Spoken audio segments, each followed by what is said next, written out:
What is happening, ladies and gentlemen of YouTube Nation? Welcome in to another stirring rendition of Skap Live After Dark, the first postseason Skap Live After Dark.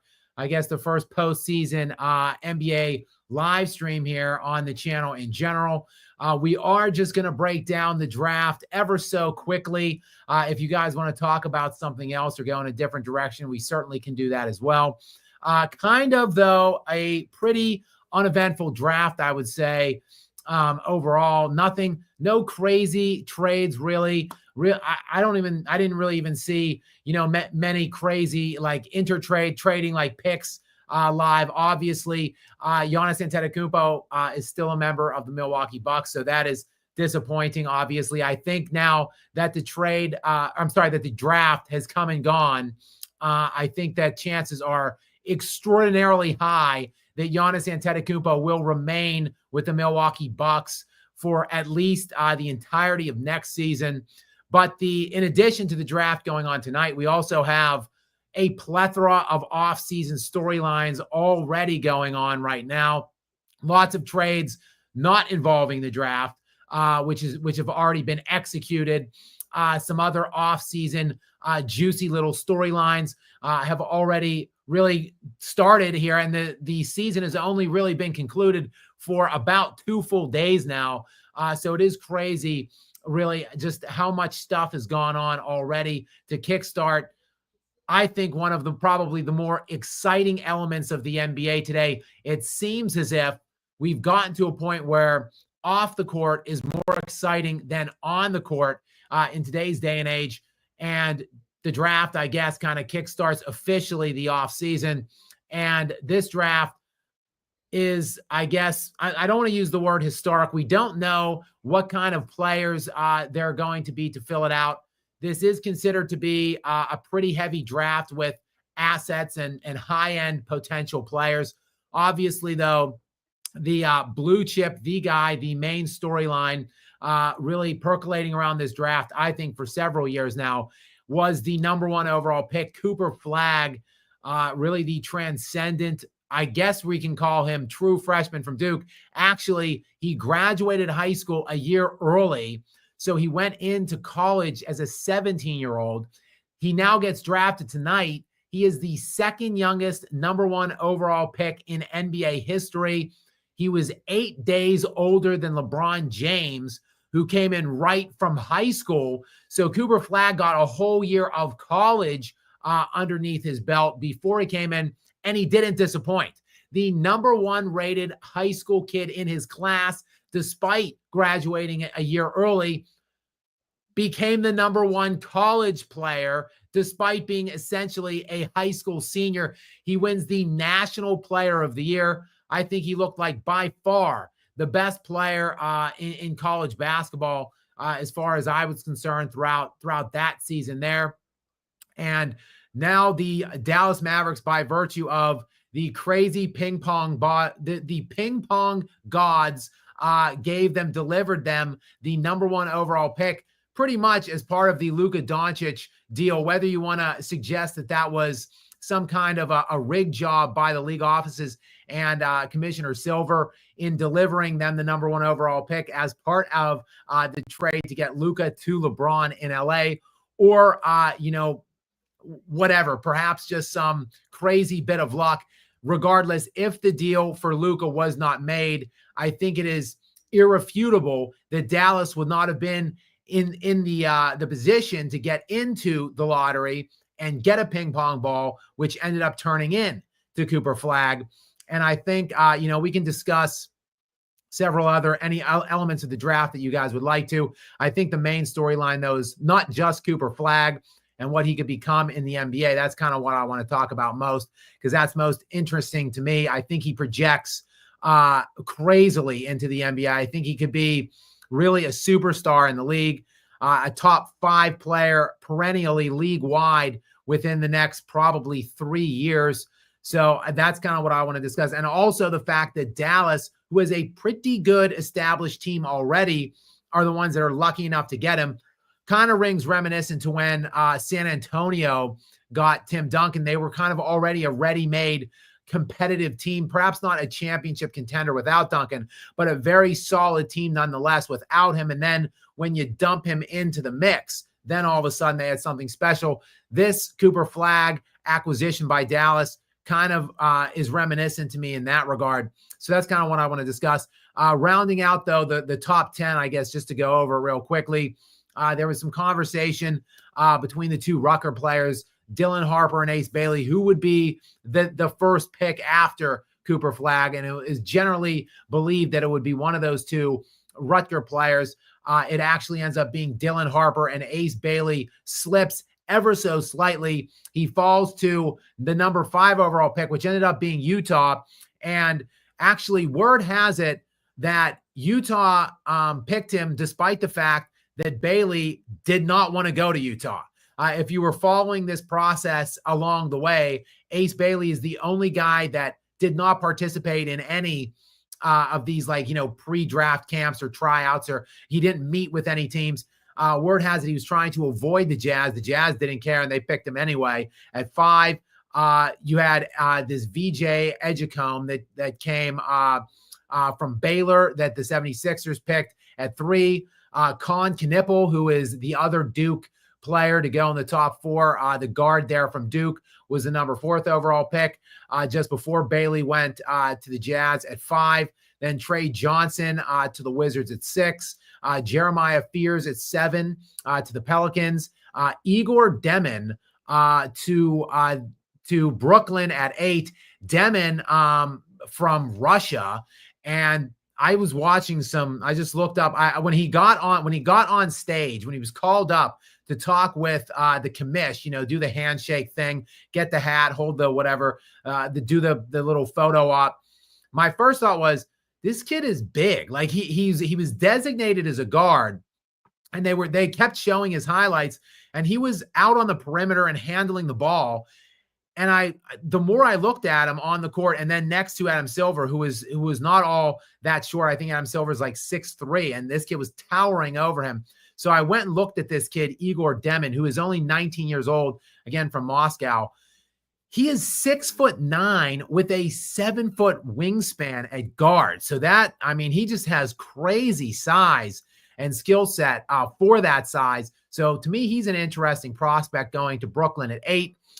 Colin Murray Boyles at 9 to the Raptors. And rounding out the top 10, I knew I was going to mess this name up. Kaman Malawak from the Sudan, who the kid, he looked very reminiscent. He looked like Luol Deng to me when they were showing his highlights and stuff. He wore number 9. This is another Duke player. So yet another Duke, three Duke players in the top 10 overall picks. And he wore number 9 at Duke, kind of as a homage to Luol Deng, of course, the other famous Sudanese player that played for Duke like 20 years ago and was also a highly drafted player. I think he also went in the lottery, but not quite top 10. And Malawak, his rights, of course, picked by Houston, but traded to Phoenix as part of that Kevin Durant deal. So that rounds out your top 10. And like I said, the thing that to me is really most interesting to me about this whole draft is Cooper Flagg. I think I've heard Cooper Flagg. I've heard about him. I've known of him for several years, despite the fact he's just 18 and whatever, like 200 days old. But I've been hearing this name for years. We heard the fairy tales about him in the select game in Vegas when he was playing against the U.S. Dream Team, this incarnation of the U.S. Dream Team. And then, of course, he goes to Duke a year early again and is like the best player by far in the nation. The insane thing about this kid, he's with shoes on, he's 6'9". I don't know. I guess he's like almost 6'8", barefoot. He has a 7-foot wingspan too. Like I said, he's just 18. He might not be done growing. His athletics, the measurables, track very favorably to several other elite defensive players that came in to the NBA over the last 15 to 20 years. I'm seeing, and even before that, a lot of comps that I've been seeing for Cooper Flagg are like Scottie Pippen in terms of his measurables and his athleticism and his defensive tests at this combine. So, and also I'm hearing like Kawhi Leonard, his name brought up, and Jason Tatum. Like, Cooper Flagg is supposedly better right now defensively than he is offensively. He scored 20 points per game as a 17-year-old on the number one team in the United States of America in college. He led Duke in 5 statistical categories: in points, rebounds, assists, blocks, and steals this year. And he's realistically should only be in high school still. So this kid comes in looking pretty, I guess, raw, but still at the same point, when I saw him, he looked pretty polished to me. He brings the ball up a lot of times. He handles a lot. He shot, actually, one of the limitations he allegedly had coming out of high school into college this year was his outside shooting. He shot over 40. I think he shot 43% from the three-point line this year, and he took a good amount of them. So this kid, to me, looks like an absolute undeniable superstar in the NBA. I think the Jason Tatum comp is pretty good. And Tatum, of course, played with Duke as well. I think their games, just watching them both play in college, look fairly similar to me. But Cooper Flagg looks to have that clutch gene that Tatum seems to have been lacking even into the NBA. So I'm very intrigued to see what Cooper Flagg will be. I think it's actually harder. Look, the collegiate game is obviously less time per game than the NBA, but it's also harder to score in college. I think Cooper Flagg could average 20 points per game as a rookie in the NBA, coming up like 20. I think he might average like 20 points, 5 rebounds, 5 assists, something like that. Something similar. The stat lines that we saw both Luka Doncic and LeBron James get near when they were in their rookie campaigns. I think that's what we could be seeing out of Cooper Flagg this year, especially as Kyrie Irving is trying to rehab that ACL. He's probably going to miss at least half the season. But looking at Dallas, if Kyrie does come back in some facsimile of health, which breaking news, speaking of offseason things, Kyrie Irving signs like a 3-year, $130-ish million extension to remain in Dallas. And it's a bit of a haircut Kyrie's taken. I think he's making about $38 million a year now, which is lower than league estimates were. But of course, he did tear the ACL this season, so that might have factored in. Maybe he's also just trying to give the team a bit of flexibility there. But if he gets back and you pair it, that team is super deep and very, very defensively oriented, which again, as I talked about Cooper Flagg, he just kind of adds to that element. So I think Dallas, actually, I've been talking about Houston as being the team.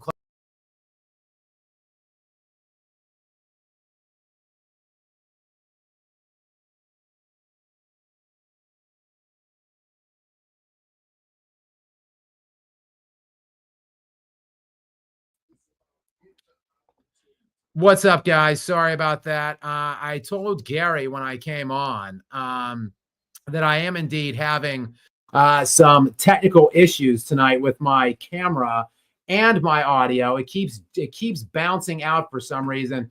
I think because I was not connected to my hub and setup. Gary, can you hear me okay? Just give me a thumbs up if you can hear me. Okay. Yeah, I was not connected to my hub when I created this StreamYard stream here through YouTube. So I don't know why this keeps doing it. It keeps cutting out my camera and audio. So I do apologize for that. Gary, I'm not sure. Welcome in, everybody, by the way. I just kind of started talking as soon as I came in. But welcome into Skap Live After Dark again. And welcome into moderator Gary. Gary, can you hear me? Okay, go ahead and say something. Yep, I can hear you.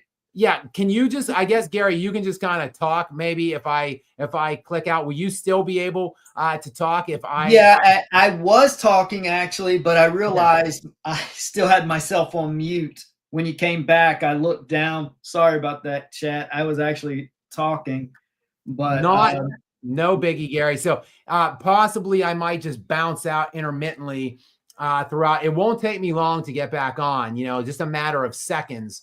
But it could be a little distracting, me dropping off. So I do apologize for that. I'll get back on as soon as I possibly can if that happens.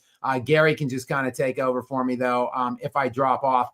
Gary, though, I have talked, I guess it's been about 15 minutes of me just rambling about this draft, mainly Cooper Flagg. I am very excited about the prospect of the Dallas Mavericks and how long and defensively oriented that team looks. And if Kyrie gets back in, they've got, I mean, a pretty wide array of offensive diversity from different players, including Kyrie, Flagg, and Anthony Davis. So the Mavericks present a pretty interesting potential team that might be able to match up pretty favorably, actually, against Oklahoma City. I guess, Gary, what's your take on, do you like Dylan Harper at 2? That is your Spurs team. You were, pining about making a trade. You didn't want to trade for Giannis. Looks like you will not now at this point, obviously. Did not even make a stab at Kevin Durant as far as I'm concerned. So you get Dylan Harper, not Ace Bailey, at 2. And then at 14, you get Carter Bryant from Arizona. So what do you think about Carter Bryant at 14 and Dylan Harper there at 2? Are you satisfied with your Spurs haul at 2 and 14? Well, I have never even heard of Carter Bryant, to be honest. But after looking at the synopsis about him, I think he appears to be a very good fit. It appears he was supposed to go a little sooner. So he was sitting there. He didn't score a lot, but he's also was not called to score a lot. And he won't be called to score a lot on San Antonio. But he's a very, very ferocious defender from what I've seen. And that's what we need to build around. And that's why I wanted to keep Stephon Castle, because he's going to play defense as well as mature into a good scorer. My question is, I like the Dylan Harper pick, but we are gridlocked at the guard. And I just feel like we've got Stephon Harper's 19, and Castle's 20, and Wembanyama's 21. So we're on the same timeline. And I mean, I love De'Aaron Fox, but I mean, he's 28 going on 29. He's way out of our timeline. And I'm like, we're gridlocked here. And I'm just like, we're going to pay De'Aaron Fox $40+ million a year when that's what he's going to be asking for when he gets a new contract. I just don't know how this backcourt's going to, I don't know if they're just going to try to rotate all three in and out and then figure out what to do. Gary, can I interest you in Dario Saric, Zeke Nnaji, and Julian Strother? You want some young prospects? Can I interest you in them for De'Aaron Fox? And I'll throw in Jamal Murray too. What do you think? Can we get that deal done? Are you getting a little juiced up for that? You like the sound of that? Speaking of which, Gary, the Denver Nuggets have a new general manager. Breaking news. I just did a video on that today. I won't get too far into the weeds on it. Just wanted to, because it is the off season, and I do want to talk some other off season elements going on right now. Very interesting stuff happening. But yes, the Denver Nuggets, Gary, remember they fired Calvin Booth and their head coach, Mike Malone, with 6 days to go in the regular season. That was about 2 months ago. Then at the time, they elevated David Adelman to interim head coach, and this Tenzer guy, I can't think of his first name, but Tenzer to interim GM. And about a month ago, their season came to an end. They removed the interim tag from Adelman, made him the new head coach. And now today, a month after that, or actually yesterday, Josh Kroenke held a press conference to announce this Tenzer guy would be assuming the role of VP of basketball operations, whereas they're bringing in somebody else. Again, his name is eluding me too. Somebody from Minnesota who was on Tim Connolly's staff over there. That guy will now be fulfilling the role of VP of player personnel. And together, those two guys will be reporting to Josh Kroenke, and the three of them will, in some kind of unison, be operating as the general manager of that team. So there actually is no general manager. Josh Kroenke held the press conference yesterday, essentially to name himself as the general manager. So maybe he can get some kind of deals done for Nikola Jokic and the Denver Nuggets. We can get into that a little bit later on in the night, though. One more thing on the draft, though, Gary, that you kind of sparked my memory that I wanted to mention when you were talking about the defensive fit for the Spurs. Obviously, the best defense in the NBA this year is the team that just won the NBA championship, the Oklahoma City Thunder, and they got the 15th pick in this draft from Miami via the Clippers. So this pick came to them from the Clippers, who owned Miami's pick rights, and that pick becomes Thomas Sorber, was the selection out of Georgetown by the Oklahoma City Thunder. And I heard something during the telecast of the draft on ESPN, which really just blew my mind. Sorber was the number 1 rated net defensive player in all of college basketball this year. So he had the best net rating of any player eligible to be selected in this draft. And of course, he goes to Oklahoma City. So the rich just keep getting richer. Absolutely ridiculous, if you ask me. Gary, let's just slide in. Actually, I think this will be a good little breakup as we are winding let me down. comment real quick about what you said. There is projection that the Spurs are going to take Sorber at 14, but there was also speculation he probably would not be available. But when you look at the weakness, he's not very good on offense, and he already got a broken toe, just as fresh. So is he potentially injury prone? It could be a fluke injury. Maybe it'll be nothing. But I think the Spurs passed on him because there were so many question marks, and they need someone that's going to be able to be a little more offensive minded, I think. But what I'm getting at, that's the perfect pick for OKC because he's just going to be coming in and out of the rotation, giving them some more depth. Perfect draft choice for OKC.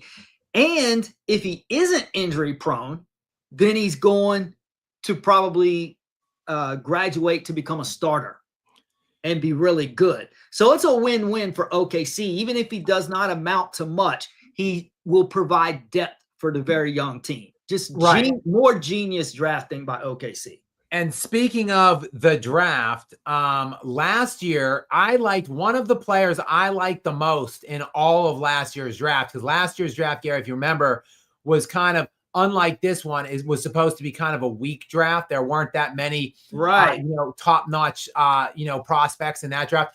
One of the players I liked the most actually last year was Nikola Topic, who was not really going to be eligible to play this season because he's injured, right? He suffered like an ACL injury, like late in the process, but he is obviously cleared and ready to play next season. And the Thunder actually drafted him in last year's draft. So they have Topic now that could be an instant offensive contributor. He's a very rangy outside shooter. So, like I said, the rich just get richer. It just doesn't even seem fair. He was on the Spurs radar as well. I remember I go into these Facebook and I was in the Spurs and the Nuggets. So I was reading, there are thousands of people making comments, all kinds of speculation and trade rumors. And he was on the Spurs radar, but he had that injury. So they were concerned. Obviously, I love the Stephon Castle. If they had a number 1 pick last year, the Spurs, I would say go with Stephon Castle. I think the guy who went number 1 to the Hawks is not going to be as good as projected. Maybe I'm wrong. Maybe he gets better. But I'll tell you this, Zachary Risarge or whatever. Yeah, before we get to the super chats, I'm just going to say one quick comment. I admit I am disappointed. I think the Spurs, and this was big speculation in the on the Spurs Facebook group last year. Was let me see if I'm pronouncing his name correctly. He went to the Heat. Kel'el Ware. I think we should have grabbed him at number 8. I kind of regret not doing that. I think he'd have been a perfect fit for us. And there was a lot of speculation in the Facebook group that the Spurs should grab Kel'el Ware. But they grabbed Dillingham just to trade him to the Timberwolves instantly. So they basically threw the pick away as a number 8 pick. And Yeah. Khalil Ware and I know some people may scoff when they first hear this, Dalton Connect. I think he was a steal at 17. I think he can still pan out to be really good. He has shown spurts. They had like a 37-point game last year. Yeah, I like Dillingham. I think he's actually going to be. I think he was maybe the best offensive player in the draft last year. I think he's going to be a much bigger contributor for the Timberwolves this year. And Connect, Gary, I don't think. Yeah, he's on the move probably. I think he'll likely be involved in some kind of package. I think the Lakers tried to trade him away, obviously, for Mark Williams. Do you have an opinion on Khalil Ware? Do you think the Spurs, he would have been a good fit? Do you think they should have? I just don't know enough about Ware to make any kind of an intelligent comment on it. I did like Connect though last year, and I was very pissed and annoyed that the Lakers got him. I thought that was a steal, but like I said, I think he's likely going to be traded. And I think that will be involved in some kind of a big man trade that brings some big in for the Lakers. Gary, we are almost at the end of the draft. By the way, there are only 2 more picks that remain. So we're awaiting the 29th pick right now. The pick looks like it's in for Phoenix from Cleveland via Utah. So after that, just one more pick of the first round, and that will do it for night 1 of the draft. Really not much typically exciting goes on night 2. Really not a lot of second round guys pan out. Liam McNeely just got picked by Phoenix, who is in attendance. So he actually is there at one of the tables, and he is from UConn. He's a guard from UConn. So that's the pick for Phoenix. Anyway, like I said, not much probably expected to be very exciting tomorrow night. Really not much very exciting tonight. There were no like crazy high-end trades. Nobody really traded up into the top 4 or 5 to try to get anything going.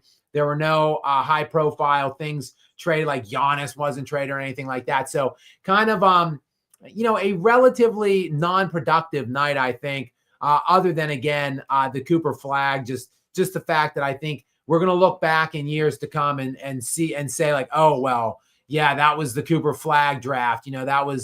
That was when Cooper Flagg came into the NBA, because I do believe that Flagg is just going to be like a perennial superstar for several years to come, probably sooner than later in the NBA. So I think that's pretty much the major takeaway of tonight. Go ahead, Gary.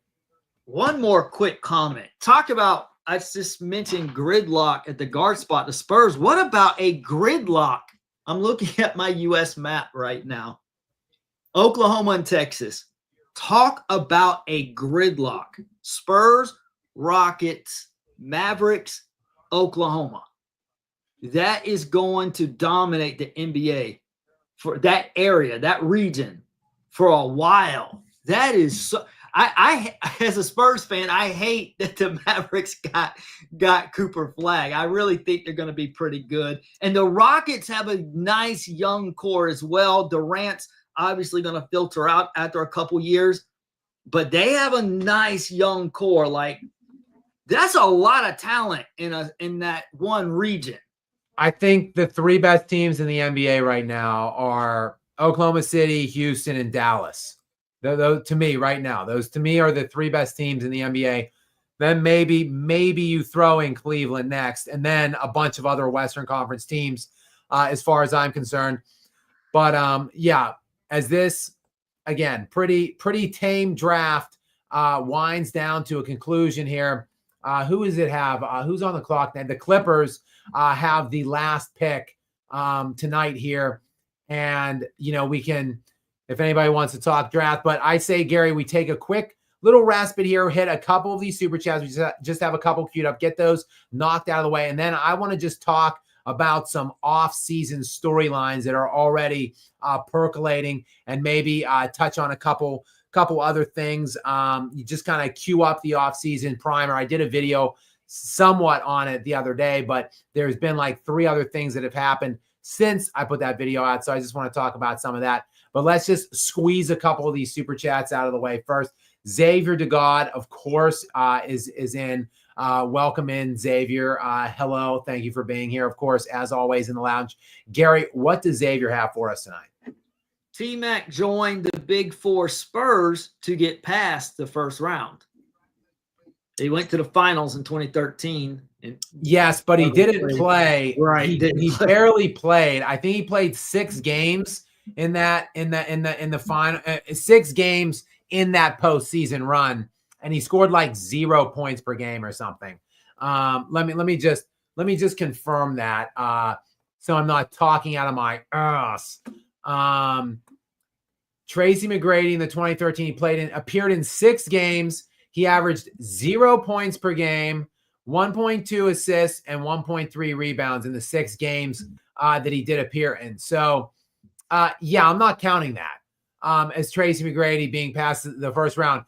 Tracy McGrady is a bum, as far as I'm concerned. He's a turncoat scrub bum. Now, as far as I'm concerned, I did a video on his scrubbish ass and his antics, his Kobe slanderous ways. He's dead to me now. I love Tracy McGrady. I was a huge fan of his for many, many years. I did a video on him yesterday. I did a video on him a few months back where I said he might be the biggest NBA what if ever had he been able to stay healthy. Now, as far as I'm concerned, he's a scrub, and he was hurt because he's a scrub and just wasn't working hard enough, and that's why he got hurt. That is now the narrative that I will be promoting. Because he just didn't work or try hard enough. Now, because I have to take this hardline stance on him, just like Dwayne Wade. I'm working on a video on him that will be coming out tomorrow. F Dwayne Wade too. These losers, these coward snakes out there that are slithering around like little snake. I'm just so annoyed, aggravated by the cowardice and the lack of class that these players like Tracy McGrady and Dwayne Wade are exhibiting now in the aftermath of Kobe Bryant's untimely demise. These guys, huge Kobe supporters, huge Kobe fans. Tracy McGrady goes back to like AAU basketball with Kobe. They lived with each other in the summers and played AAU basketball together well before they were both in the NBA. McGrady, as we saw, could barely keep his composure talking about Kobe Bryant after Kobe passed away.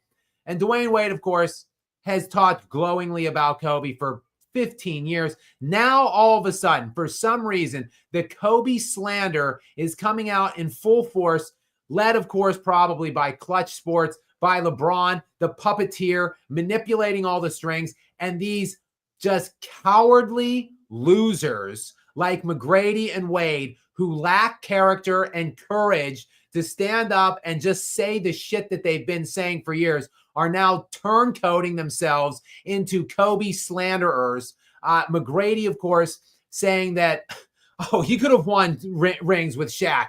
Oh, Kobe was down 3-1. Oh, Kobe didn't play well in Game 7. Like, just the slander. And then Dwayne Wade takes it even a step further, saying that Pau Gasol should have been the 2010 NBA Finals MVP. So I will be putting a video out on that one tomorrow. So anyway, Xavier, I didn't mean to get off on a Tracy McGrady rant there, but Tracy McGrady's a bum. Of course, when he got done talking about how he would have been winning championships with Shaquille O'Neal in place of Kobe Bryant, let me just remind Tracy and the whole world that his scrub ass never won a single playoff series. How's that sound? I'm not saying he won one championship or didn't win a championship. I'm saying he didn't win a single playoff series ever. And that guy has the audacity to get on national airwaves and insinuate that, oh, he could have been winning championships had he switched places with Kobe Bryant. Go away, Tracy McGrady. Just go away. He didn't win one in 2008, 2009, around that time when Houston was pretty decent. Gary, let me say again. Tracy McGrady never won a single playoff series. Not one. The Rockets got past the first round in 2009, didn't it? Here's the amount of games he's played, Gary. He was 1, 2, 3, 4, 5, 6, 7, 8, 9 years in the playoffs. He was played 3 games, 4 games, 4 games, 7 games, 7 games, 7 games, 6 games, 6 games, and 6 games. That is so the most games he has ever played in any one single playoff run was 7 games. So He was always I don't know. injured then. You do the math on that one. Okay. Yes, you're right. I do believe that Rockets team did get out of the first round. However, if you remember, he was injured. Pau Gasol or Yao Ming was hurt either some of the time. When McGrady was playing, Yao Ming was hurt. Then when McGrady was hurt, Yao Ming was playing. So like the two of them never really coincided and like managed to play like a whole playoff run. So maybe presumptively they got through a series with Yao Ming maybe, and then McGrady came and they lost the next series or whatever. Okay. I have to go back and look at the exact context, but I can tell you that in the 9 postseasons that Tracy McGrady appeared in, the most games he ever played was 7. So that guy feels like he can come on here and talk shit on Kobe Bryant. It's just unbelievable. There's an agenda. There is an agenda to bury Kobe. And let me point this out too. Obviously, a lot of media like Nick Wright, Colin Cowherd, Shannon Sharp. I'm actually making a video on this on my sports channel. They all want to say Jordan's the GOAT. Then you've got other guys like Chris Broussard who is like, well, I've got Jordan 1, but LeBron's 2. That's also a BS narrative. Because what they're doing is they're actually deflecting. They know it would be totally asinine if everyone flat out said LeBron over Jordan. So what they do is they take a half the people to put LeBron over Jordan. Then they take the other half to put LeBron at number 2, slightly under Jordan. But what they're doing is they're trying to elevate LeBron over Kobe. They're trying to bury Kobe. And that's what Gilbert Arenas, that's what Dwayne Wade, that's what T-Mac are doing now, because there's Stephen A. Smith is the other one. He's like, I've got LeBron at number 2. Why does Rich Paul think that's an insult? It actually is an insult, but not to LeBron. It's an insult to Kobe. And I want to see Stephen A. Smith have the same debate with you that you had with Gilbert. I want to see a rematch. I want to see you back with Gilbert again. I want to see Stephen A. Smith have the kahunas to come over and have a real debate with someone who is not a paid shill, because they're trying to bury Kobe Bryant. Yeah, if you saw the McGrady, I watched the whole 25-minute segment on First Take or whatever when the conversation went down. The segment was about ring culture and LeBron's commentary on ring culture. And for no reason whatsoever, Kobe Bryant was the only name that was being brought up and disparaged. I mean, you can make those kind of comments about plenty of other players. Like you could have said well, Tracy McGrady, had he had a facsimile of prime Dwayne Wade and prime Chris Bosh, he would have won championships too. Or if he had some facsimile of prime Anthony Davis, he would have won championships. Or, you could have said Hakeem Olajuwon, if he had played with Kobe Bryant for 8 years like Shaq did, he would have had more than 2. Or, there's other people that you can make the conversation about. But for some reason, Kobe was the only name that was being brought up and thrown around on that panel of 5 other people, just routinely bringing Kobe up. It's just ridiculous. And they keep doing, and it just keeps happening. Kobe Bryant's name keeps coming up today, despite the fact, he's been he's been retired. He retired in 2016, but he blew his Achilles in 2012. And really, that was the unofficial end of his career. So he hasn't played in the NBA. Really, he hasn't been a factor in the NBA in well over a decade. And yet we're bringing him up, and for no good reasons. People are just bringing him up to slander the hell out of him. I'm not here for it. I'm just going to do videos on every time I see something go down, I'm going to put it up. I might not see it initially or right away, so it might take me a couple days. Like Dwayne Wade and his bum ass put that video out 5 days ago, and I just caught wind of it today. So I'm putting a video together for tomorrow. Go ahead, Gary. Is there anyone that ever says, okay, it appears like he went out again, so I guess I'll wait for him? Okay, you here? Yeah, I can still hear you, Gary, by the way. Okay, okay, good deal. Does anyone ever say that Kevin Durant's better than Kobe? No one ever says that, right? Obviously not, for good reason. I say Kobe's better than Durant as well. They also, general consensus, who's better out of Durant or LeBron? Mostly everyone will say LeBron, but here's the thing. I think Durant would have been better had he not been robbed in 2012. And what I'm doing, and this is what I'm trying to convey to you, Skap, because we've argued so much about Durant. If I can get the general consensus that Durant is actually better than LeBron, then that actually elevates Kobe over LeBron. Do you see how I got there? I mean, Gary, I think we can both agree that the consensus will be LeBron is number 2, like for all of time. I mean, no, not all time. The things are changing. You know how they're flipping on Kobe now? They're gonna flip on LeBron, and Jordan's gonna play a role in that. When Jordan comes back, we'll see. I mean, no, right now, right, it's gonna stay up, but not forever. LeBron, one way or another, is eventually going to be seen as a total fraud and a clown. I'm telling you, because people like you and people like me are putting this information out and presenting cases. I'll say this though, Kareem Abdul-Jabbar, the consensus is still he's like top 3. Most people have him top 3. He's been top 3 forever. Right. And I think a lot of people have had him number 2 all time behind Jordan for most of the time that he's been in the NBA, or like right after he, like midway through his stint with the Lakers or whatever. The consensus became like Kareem Abdul-Jabbar 2, and he's been number 2. And now LeBron maybe kind of has jumped him to most people in the consensus. But like, if you go back and look, like, I mean, Kareem Abdul-Jabbar is kind of similar. I don't want to try to disparage Kareem here, but he kind of a similar resume built talking point for Kareem that LeBron has amassed, in my opinion.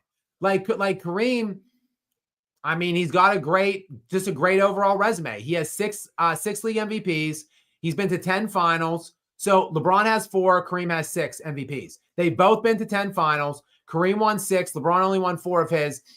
Kareem is top 3 in 4 statistical categories all time. That's scoring, rebounds, and blocks. LeBron is number 1 in scoring, and he's going to be number 3 in assists or something like that. So very similar, and neither of them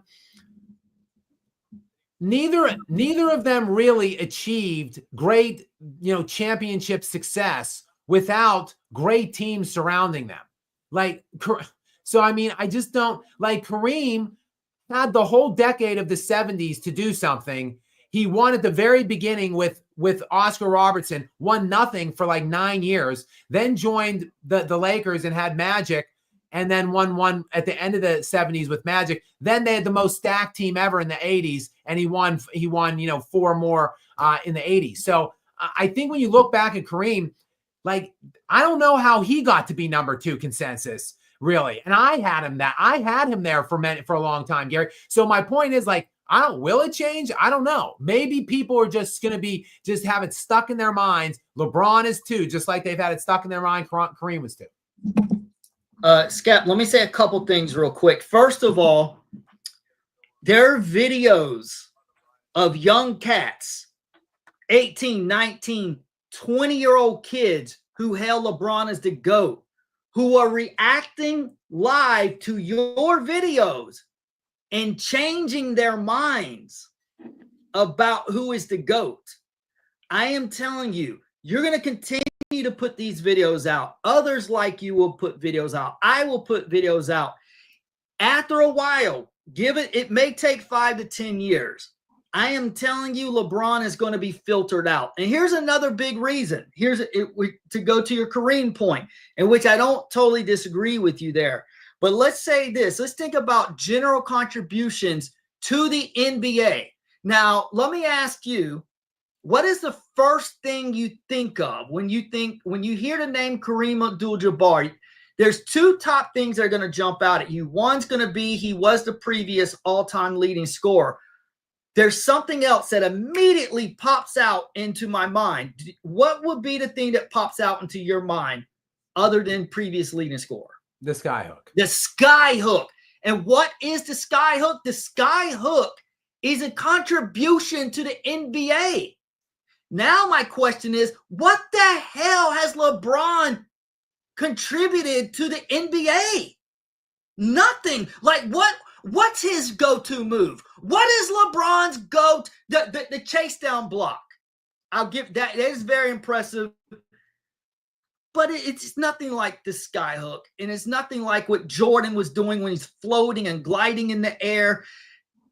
He hasn't really contributed much. He's got an overall great resume, yes. But LeBron ultimately, I think, is going to be like a great top 12 to 15 player all time. I think the thing LeBron's going to be most known for in hindsight, which if there's ever any smoke connected to the steroid allegations, I should say if there's any fire connected to the smoke, pertaining to the steroid allegations, that will eradicate what I'm about to say. But I think the thing LeBron is most known for is his longevity, not just in the accrual of the stats, but I'll be honest, Gary, like even I don't want to say I'm a hater to LeBron James. I'm trying to adequately put his career into context. Right. But even someone who is primarily negative or discusses LeBron in an unfavorable light, I do have to admit the fact that he's playing at a very high level still at 40 years old. I mean, they're legitimately, look, you can say Jordan, I'd say Jordan at 40 that year that he played all 82 games, for sure.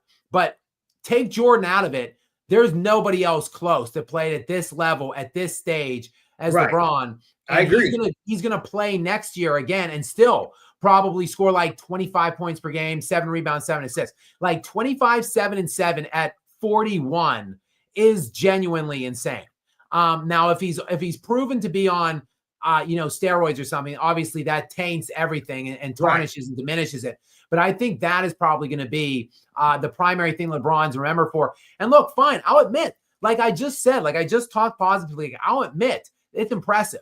But to me, I'm more concerned with a peak player, like the peak. How good are they at their peak? What do they do at their prime? Like to me, that's more, that denotes more of a dominance of a player. Like how dominant were you? Like how good were you at your peak versus the peer set of players? And like you could say LeBron has 4 MVPs and blah blah blah, and he led the league in the advanced metrics for a number of years in a row.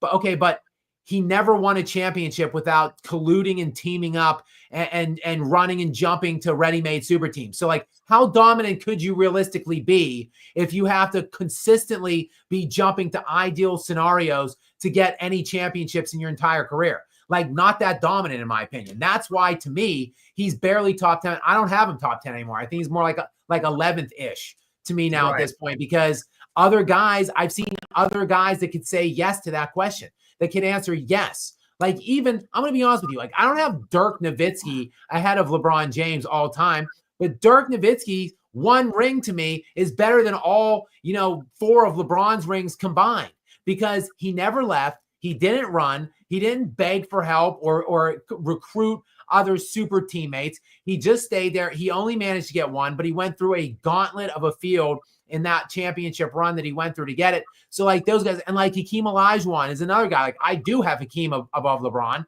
because those 2 rings mean a hell of a lot more to me than LeBron's 4. So anyway, Gary, I do want to get into some other of the offseason, the current offseason things going on, but let's hit on some of these super chats before we do it. Let's get to Will N. Welcome in. These super chats look rather large tonight. I don't know what's going on. They seem a little bit bigger than usual. I don't know what's going on with my StreamYard application tonight. It's being very finicky. Gary, can you go ahead and read this one by Will N for us? And Will, thank you again for coming in to the lounge, as I know you are a regular. Love Cooper's reaction in the middle of an interview when his roommate Khan got picked for the Hornets. Was genuinely happy for him. Yeah, it wasn't just Cooper Flagg, but like a number of the kids tonight that were drafted. There were a lot of just good kids, like genuine guys that you really just felt happy for, and were celebrating for. I think Malawak was another one that comes to mind, another Duke player, the one from Sudan who I think he did not touch a basketball until he's 14 years old, and he's probably like 19 right now. And here he is, a top 10 NBA draft pick. He was very emotional. It was an awesome moment for him. It was just fun to see. And just like a number of the other kids that I saw being interviewed, they're just a number of fun moments. What was the one? Walter Clayton. He was picked 18th overall. The Florida guard, that led them in all the clutch scoring and stuff in the NCAA tournament. Cool moment for him. He's got a 1.5-year-old daughter, so his girlfriend was there with the daughter. There in New York while he got to see get drafted and walk up and have his moment with Silver. So there's just a lot of really cool, genuine moments. I think I like a lot of the kids in this draft in a way I didn't really like, as many kids in previous drafts. So yeah, Will, and I have to agree. Cool moment. And then Con, speaking of this, it's just such a crazy name. I want to think that K is silent, but it's not. Knuppel or something is the way that's pronounced. I'm terrible with names, by the way, with pronouncing names and last names. But Con Knuppel from Duke, the fourth pick overall. Gary, I don't know if you saw it. He has like 17 brothers. Okay, it's not that many, but he has a lot. I think he has literally like 5 brothers. Like it's him and 5. So they're like 6. He's one of 6. And they're all young. He's the eldest. All of the 5 younger brothers came up with him and were like standing there while he got interviewed afterwards. So that was a pretty fun moment as well. So yes, Will, and I do agree though. I liked seeing that. That was a very cool reaction by Cooper Flagg. Next in, we welcome the Enforcer. What's up, brah? Welcome in. I know I can always count on you being here as well. Many thanks for jumping into the lounge. The waters, as always, are warm. Gary, what does the Enforcer have? And I think I do see a couple from the Enforcer, but what's this first one say? I had that ACL reconstruct with ITB stabilizer surgery today. I hope Kyrie comes back with his impressive game and that Flagg stays a two-way player. Wow. So you had ACL reconstruction surgery today, the Enforcer. That's impressive that you're here in the lounge the day of having that surgery. Many thanks to you for taking the time to come on and get here in the Skap Live After Dark lounge, even the day of surgery, if I'm reading that right. And I'm wishing you a very speedy and quick recovery. Prayers to you to get back, as close to 100% as you can from that surgery. And, I think the same of Kyrie Irving. Like I'm hoping that he has as quick and full of a recovery as is humanly possible from that ACL. He is getting a little bit older. I think he's like 33-ish. Let me check and see exactly how old Kyrie Irving is.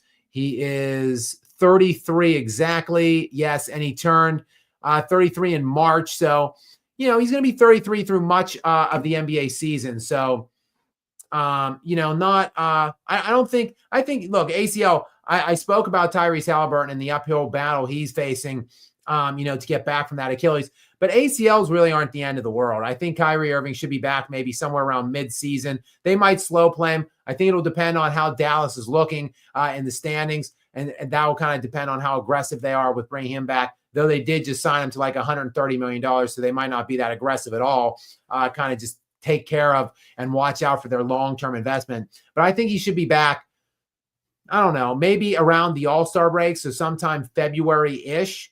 And then, look out for this Dallas Mavericks team, in my estimation. And Enforcer, I think, look, Flagg strikes me as a kid who prides himself on defense, and I don't think that's going to change at the NBA level. So I think that he absolutely will remain a two-way player, and I think he's just going to be an absolute stud in the NBA. Let's see here. We've got Wolfsbane in next. What's up, Wolfsbane? Welcome in. Thank you for sponsoring us here in the lounge. Gary, what does Wolfsbane have for us? Did the Hawks get anyone good? I missed it. Let's see. The Hawks picked Derek Queen, actually. Oh, but then that was traded to New Orleans. But their pick at 13 was Derek Queen, who is a center from Maryland who has some ball skills. He's actually been his teammates were operating with the nickname of Baby Jokic. for Derek Queen. So actually, yeah, that sounds like a nice pick. Unfortunately, they traded that to New Orleans, and I'm trying to see what they might have gotten. I don't know. It looks like they also picked Drake Powell, a guard from UNC at 22, but that was traded to Brooklyn. Do they get anything? Like, do the Hawks get anything? I'm not really seeing. I'm trying to see if anything was traded to Atlanta. Not that I can see. So sorry, Wolfsbane. Doesn't appear as if the Hawks did get anyone good. Sorry to be the bearer of bad news for you. Next, and though we've got Kaya. This one's gonna be a tough one, Gary. Kaya. Go ahead. Curry needs help. I hope we get him actual help. Kayekio. I think that's how you say that. Kayekio. Thank you. I know Kayekio has been on here before, and I always stumble over that. Look, they did the Jimmy Butler acquisition. I think they wanted, for whatever reason, the last 2 seasons, the Golden State Warriors, right around deadline, have shot their shot at LeBron James and Kevin Durant in consecutive seasons, and they were turned down by both. So LeBron said no 2 years ago, and last year KD said no, thank you. So look, the Warriors obviously were not even going to make the play-in tournament. They were tied for 10th in the Western Conference when they made the Jimmy Butler move. And once they made that Jimmy Butler move, they were pretty good. They were one of the 5 best net rated teams league wide in the NBA following the Jimmy Butler move. And if they would have stayed healthy throughout the playoffs, I think they would have taken Minnesota the distance. Who knows what the outcome of that series would have been. Remember, Golden State was up 1-0 in that series before losing 4 straight because Steph Curry got hurt. So, we'll see. I think the Warriors are going to be aggressive this offseason. They're certainly looking to upgrade the roster and add pieces there. Look, I think Curry has maybe 2 more years of realistic championship chasing window right now. So before that window is closed, I think that Golden State is going to be a buyer in the trade market, which once we get through these couple of super chats, I do want to talk a bit about the old trade market. Nothing from Golden State as of yet, but I think they will be doing something this offseason, or at least trying. Next in, we've got Rob Thames. Welcome back into the lounge, Rob. Thanks for being here. Gary, what does Rob have for us tonight? Dwayne Wade is a bad father. Well, he's certainly like a bad friend to Kobe Bryant because he was a big Kobe guy and a big Kobe supporter for years and years and years. This will be covered in my video. He actually has admitted on multiple occasions, multiple platforms, spread over multiple different years of time, that the reason he and LeBron decided to team up in the summer of 2010 was because of Kobe, not because of the Celtics. Because Kobe was just too dominant. Kobe had 5 championships. They felt like they needed to team up to stop Kobe. And now, in hindsight revisionism, all of a sudden, he's claiming Pau Gasol was the guy in the 2010 finals. Pau Gasol should have been the finals MVP. So just absolutely ridiculous assertions. Honestly, maybe the word. It's honestly, of all of the heinous, reprehensible, pathetic Kobe slander points that I've heard throughout my lifetime, and there are many, this might take the cake. It might be the worst I've heard yet, that Pau Gasol is the rightful finals MVP in 2010. It's probably the easiest one to refute. The video's not very long because it's just too easy. It's too easy to break down that stupid ass comment by Dwayne Wade. So you guys can look out for that video coming sometime tomorrow. And we've got back-to-back from Rob. Welcome back in a second time, Rob. And thank you very much for going back-to-back on the sponsorships here in the lounge. Gary, what's the second one say? Kobe said T-Mac was the best he ever played against. Why would T-Mac diss someone who had such an insane amount of respect for him? I don't know the answer, Rob. I just don't know. I know why. Because the producers in charge, this goes back to that video I made, Skap. Okay, he went off screen. Okay, the producers are just nudging T-Mac because they want him to help them with their agenda, which is to bury Kobe Bryant.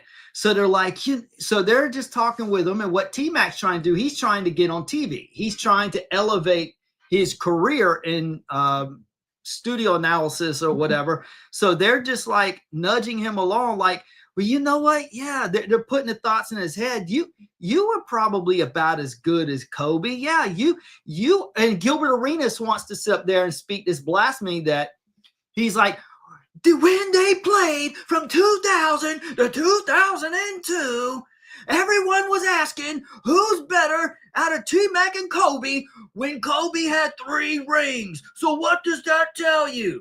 So Gilbert's doing the same thing. There is an agenda and a narrative to bury Kobe Bryant and underneath LeBron James. So that's why they're playing this, and they're getting T-Mac to play into this, and they're putting thoughts in his head. You could have won championships too. So T-Mac just like, yeah, I think I could have won championships too. Look, I will say this, and because I did do a video on McGrady not too long ago, and I was a big admirer of his game. I mean, he's a 6'8", 220-pound shooting guard with very comparable offensive skills to Kobe Bryant, who to me, Kobe Bryant is maybe the best scorer in NBA history. So McGrady in his absolute prime, unaffected by injury, was arguably comparable offensively to Kobe. McGrady led the league in scoring back-to-back years in 2002, 2003, and 2003, 2004 at 32 points per game and 28 points per game in an NBA where, I mean, league-wide scoring was like 95 points per game at that point in time. And the 1 year McGrady had was absolute craziness. He was first-team All-NBA. He finished 4th in league-wide MVP.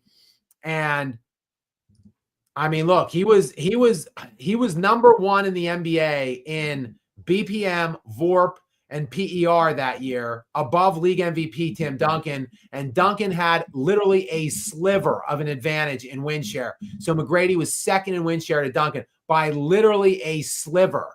And obviously Duncan had a much better team than the Magic team that didn't even have their second best player in Grant Hill for that whole season. So Tracy McGrady was a fantastic player. But there's more to Kobe, even though Kobe was one of the best scorers ever, definitely the best scorer of his generation, undeniably one of the 3 best scorers in NBA history. He was more than just defense, or more than just offense. He was probably the best perimeter defender as well during that span of time when they were winning with Shaq. Kobe, I mean, Tracy McGrady has literally not one All-NBA defensive finish, not one single one. Kobe Bryant, during that span of time when he was playing with Shaq, you know, beginning with the 1999-2000 season, so their first championship season when he was 21 years old, he was all defense first team. He finished 5th league-wide in Defensive Player of the Year. That was at the age of 21 in their first title run. So Kobe was providing more than just scoring. The next season, he was all defense. He was second team All-NBA defense, finished 11th in Defensive Player of the Year voting. And then in 2001, 2002, when they three-peated, Kobe was 3rd in Defensive Player of the Year voting. He was then Defensive Player of the Year 8th the next year, then 10th the year after that. He was all defense, first team both those years. Those were the years that he was playing with Shaquille O'Neal. He was the best perimeter defender on earth, in addition to being that good offensively or better than what McGrady was showing. And Kobe was the finisher, the closer, the clutch guy that was, you know, leading the way in the fourth quarters. Can we definitively say that Tracy McGrady could have fulfilled those obligations for the Lakers? Of course not. And we know he wouldn't be fulfilling any of the defensive obligations that Kobe Bryant was. So to me, these are the reasons why that is a bummish and just ignorant take by Tracy McGrady and anybody else to suggest that. Further, Kobe goes on without Shaq to go to 3 straight finals and win back-to-back championships.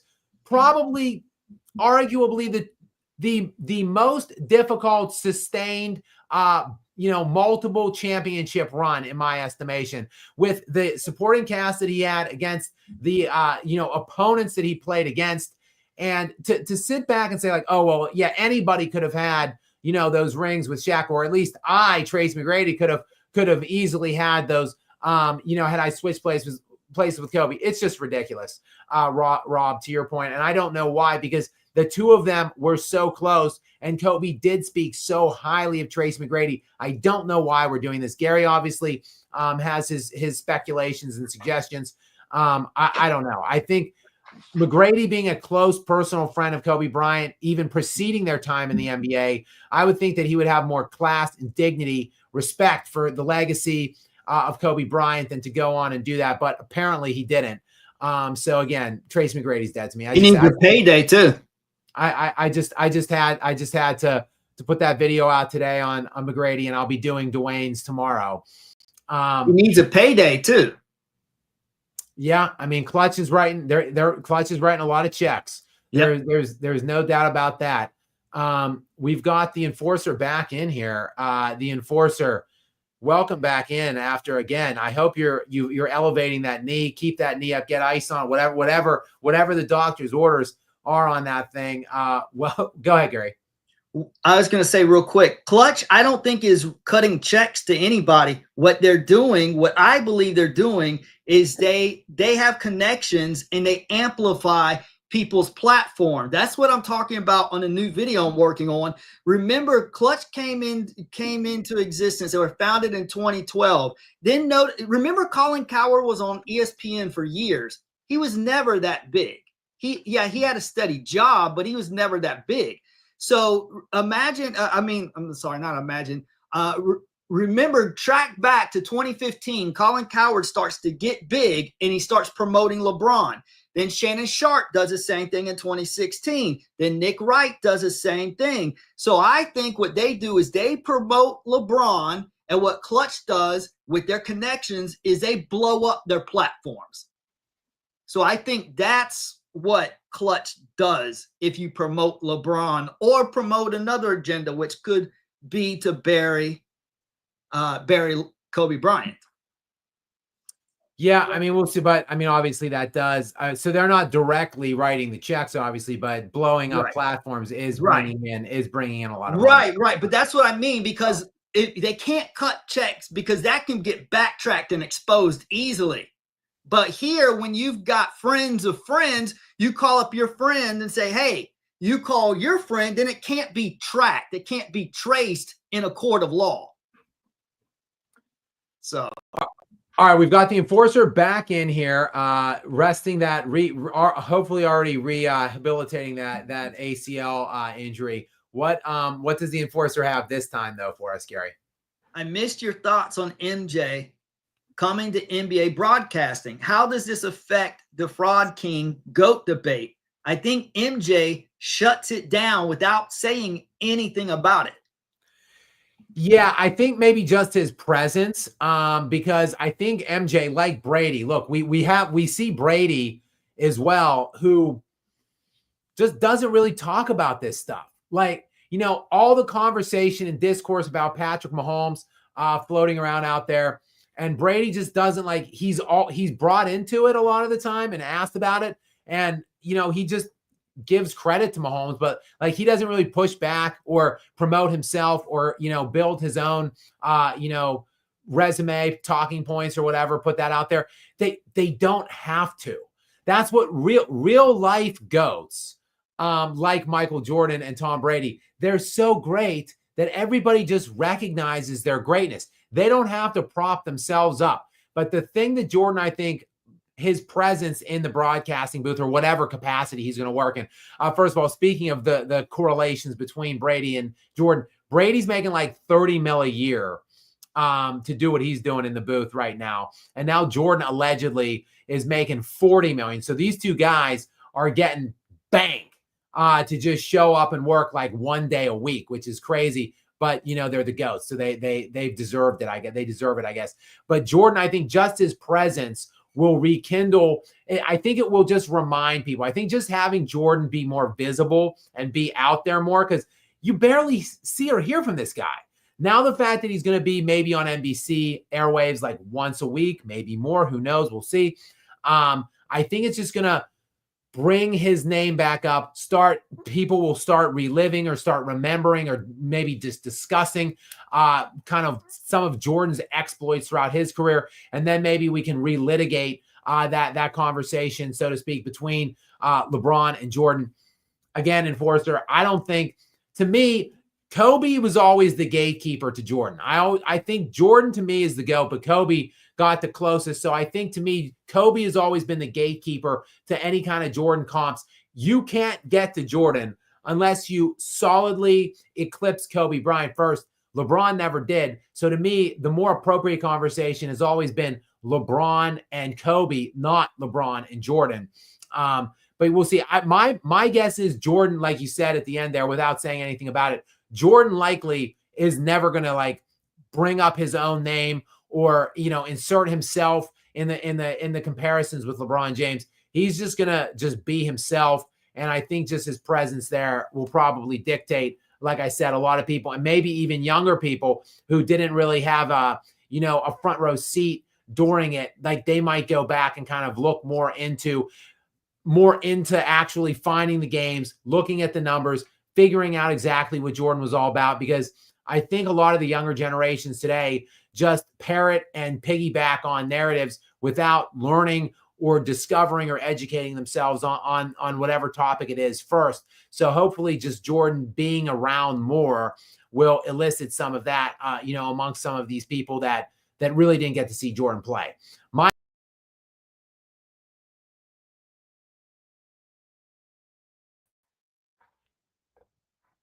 Sorry, guys. My estimate, Gary, you're still muted, by the way. Okay, sorry. Sorry. This is getting very annoying for me.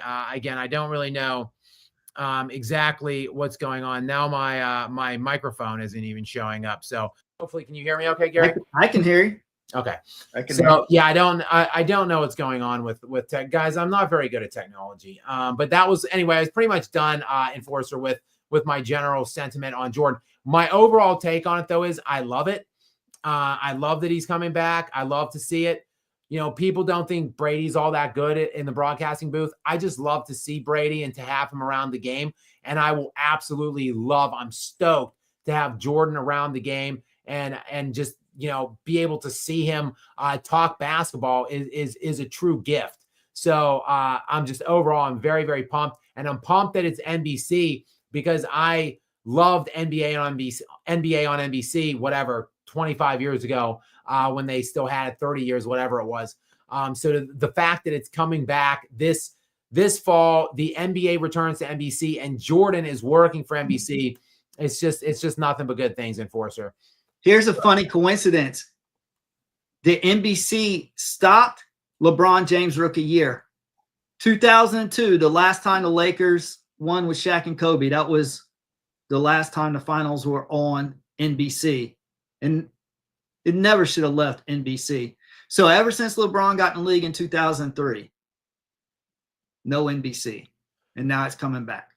Yeah. I mean, there you go. And this might be for LeBron's final year. Who knows? We'll see. It's funny, actually.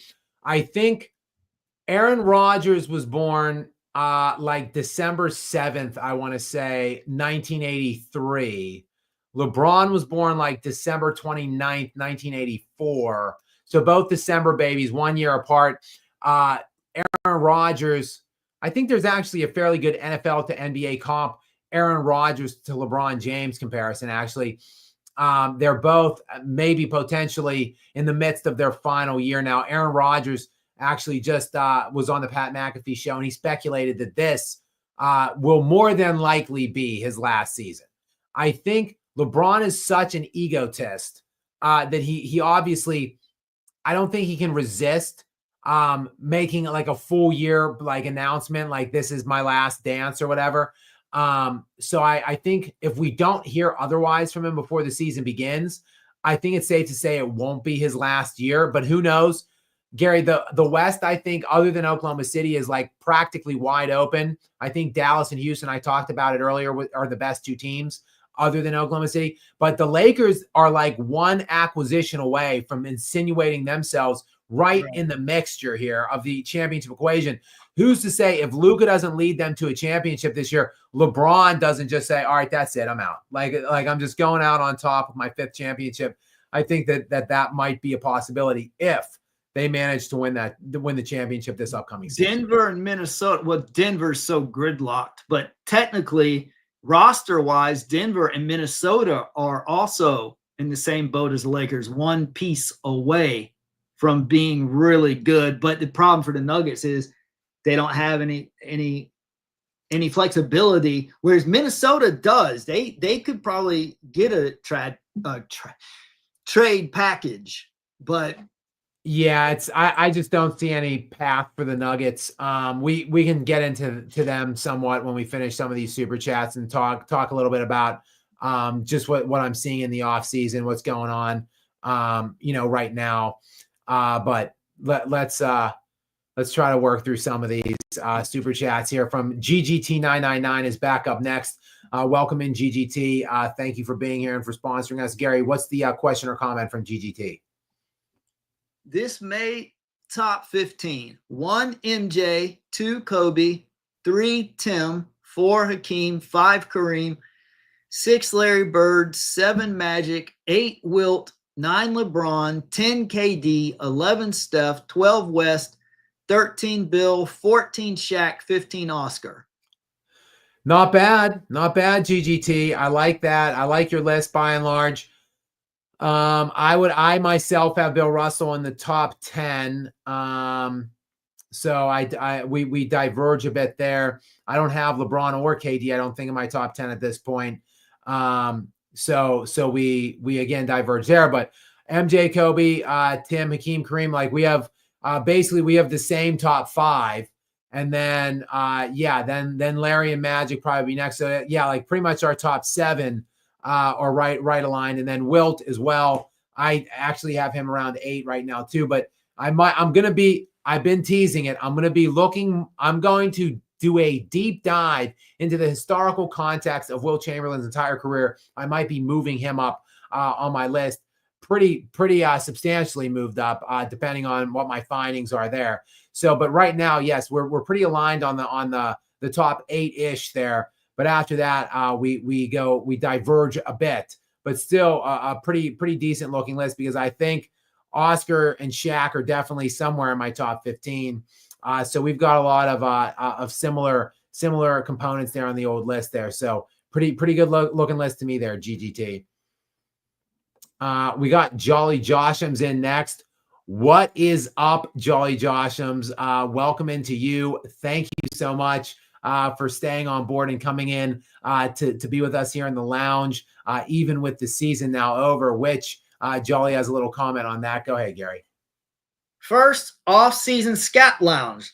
Let's hear the way too early 2026 season postseason predictions from you and Gary. Well, thanks, Jolly. Yes, it is now the off season. This is the first official postseason lounge. Again, many thanks to all of you guys who have come in and joined us here. I have been wanting to talk about postseason elements. So I think, that my 2026 prediction, my way too early 2026 prediction at this point in time would probably be Thunder over Cavs in the NBA championship. OKC running it back, defending their championship, becoming the first team in 8 years to do that, surprisingly. And I think maybe they beat the Cavaliers to do it. But and it's a big if Dallas can stay healthy into the playoffs and not be too low, like I don't think Dallas can come from the 6 or 7 or 8 seed. They've got to somehow squeeze into the 4 or 5 seed. I think, while they're trying to, combat injuries and stay healthy. So they're going to have to deploy some load management, and they're not going to have Kyrie Irving for half the year. But if through all of that, they can be in the top 5 seed lines, I think if Dallas is totally healthy and available by the postseason, I think they could beat the Thunder. So I would say that the Mavericks might upset the Oklahoma City Thunder. That's a bold prediction, but it is, again, assuming Anthony Davis and Kyrie Irving are both fully healthy and available in the postseason, which is a monumental if. I think Gary and I kind of touched on it. I think the Texas teams are all very solid next year. You might get like a block of like all Texas teams after the Thunder. I think the Thunder easily get the 1 seed again, which is going to be a problem for teams trying to beat them because they are very hard to beat at home. But I think after that, I think probably like Houston and Dallas and San Antonio, like I think all those teams finish very highly in the standings, probably with the Lakers somewhere in there. I think the Lakers are going to be really good next year too.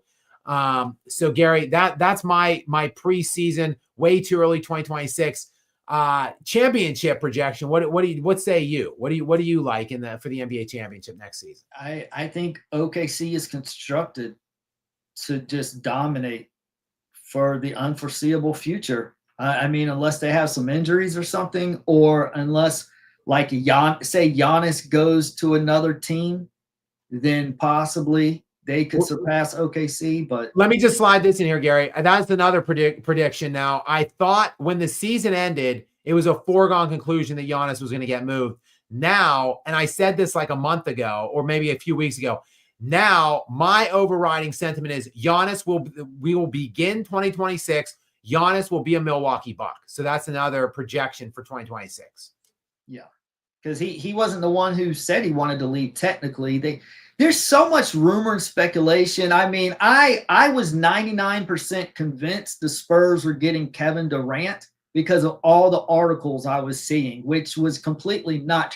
There was this article that Jeremy Sohan was in Phoenix and curling his hair and saying, I need to find a roller out here.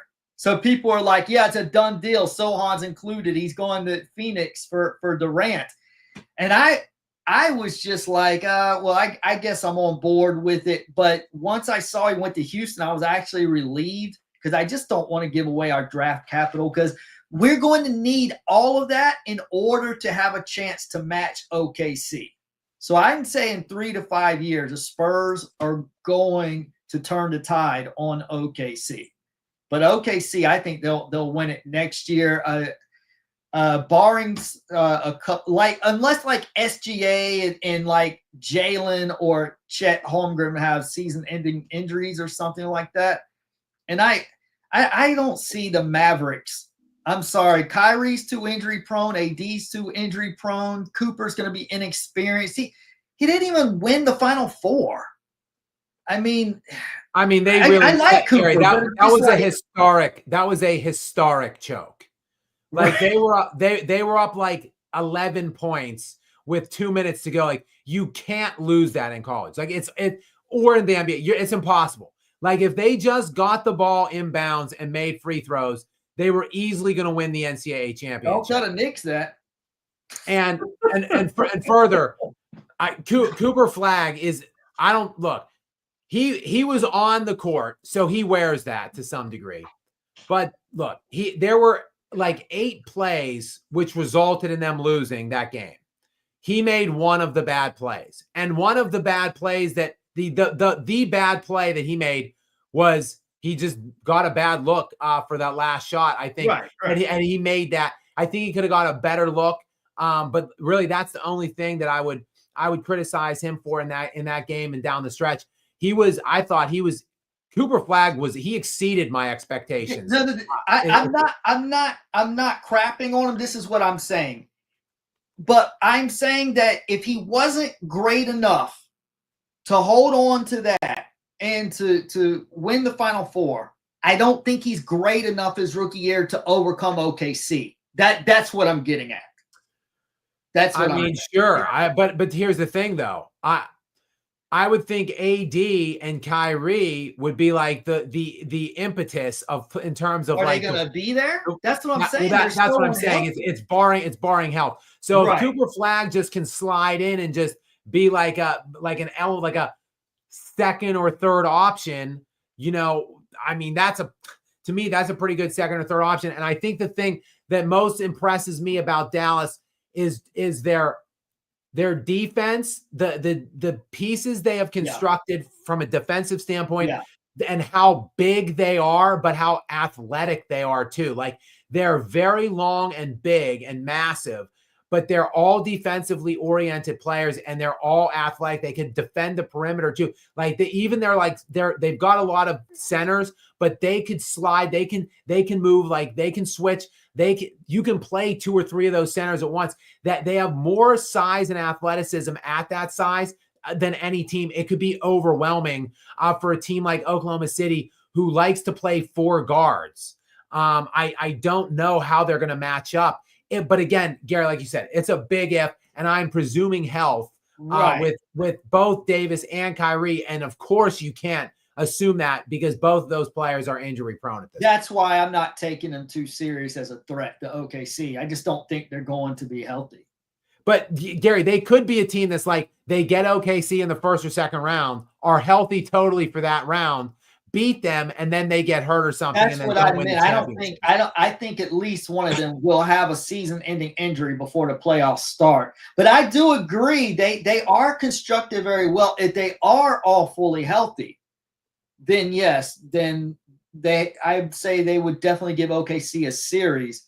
I just don't see AD and Kyrie both being healthy for even one single round of the playoffs. The other thing that has kind of not surprised me, because we knew that it was coming, but the relative speed that it's happened with, that the Boston Celtics are completely disbanding their championship team. Like, the fact that they looked like they were so close for so long, like this team that was like on a cusp of a championship, it seems like, for like 5 or 6 years, they had perpetual failures. They finally get over the hump with this loaded team. They have a historic run last year. I think they were the 6th best team ever in net differential. And then they went 16-3 in the playoffs last year, won the championship. Then Tatum ruptures the Achilles in the run this year. They lose to the Knicks in the semifinals. And then it's, widely speculated that they were going to shed salary in the offseason. Already in back-to-back nights, we see them get rid of Drew Holiday and Kristaps Porzingis. There's still rampant speculation that at least one more move is coming, that possibly even Jaylen Brown might be on the block. I don't believe that, but there is some kind of inside indication that maybe Derek White will still be moved. So it's crazy to me that, like, this era of Celtics basketball, this team, at least that we saw win the championship last year, it's over after just one title run. Yeah. He'll be right back. Yeah, sorry about that. Yeah, it just seems like they underachieved in that capacity. So it is, I don't know, it's kind of shocking to see. That's one of the things I'll be looking for in the offseason. But with that said, Brad Stevens is one of the best in the business. I like the moves that he's been making in offloading Porzingis and Drew Holiday. What he got back in Drew Holiday, it's insane to me. The fact that, and I don't know, I think his last name's Simons, Anthony Simons. Yeah. I'm not quite sure if you pronounce it Simmons. The young prospect. Yep. Look, he averaged 19 points per game last year. He's 25 years old. He averaged over 20 points per game the 2 years previous to that. He's a prolific three-point shooter. He attempted 9 a game last year. To get that kid back, and he's on an expiring contract, so that's a team-friendly deal. To get him back in the Drew Holiday deal, and Portland sent them 2 second-round picks. So you're getting assets back in addition, and it's just a straight salary dump. Drew Holiday averaged only 11 points per game. It's his second lowest point per game output since his rookie season. He's in his 17th year now at 35. You get that contract. He's owed $74 million over the next 2 years. You get that contract off your books, and you bring in this Anthony Simons, who's a pretty interesting young prospect, I think. I mean, it just goes to show what you can do with a good GM. I wish the Denver Nuggets had one of those. Again, if you are just joining us, they don't have a general manager. They have the just the insufferable Nepo baby, the ignorant Josh Kroenke, who is just single-handedly lighting a match to Nikola Jokic's prime. He has named himself general manager, the de facto GM that will be working hand in hand with his two new VPs of player personnel and basketball operations. That just clown show, that circus of a press conference held yesterday. And by the way, in that press conference, he also unsolicited just discussed the possibility of trading Nikola Jokic. Don't threaten me with a good time, Josh. Don't threaten Nikola Jokic with a good time of paroling him out of your clown show there in Denver. I would be so absolutely giddy with excitement if somehow Nikola Jokic got traded out of there. I think Jokic should go demand a trade. But here's another bold prediction for the offseason, Jolly Joshams. Jokic will not sign that contract extension that is on the table this summer with Denver. So hopefully that will turn up the pressure to some degree to try to upgrade the roster in some capacity. So that could be a little bold prediction for the offseason. No extension for Nikola Jokic in Denver this year. Gary, do you have any other bold predictions to go for the 2026 offseason or next year? What's your Spurs looking like, Gary, next year? Do you have them winning a playoff series or maybe two next year? What do you think? Well, first we need to make the playoffs. So, I mean, the West is so tight. I don't know how I love our team for the future. I don't know how good we're going to be next year. I don't care. Honestly, I don't care how good we are. All I want is for us to get experience and get ready for within the next 3 to 4 years or so, because OKC's got this on lock as far as I'm concerned right now.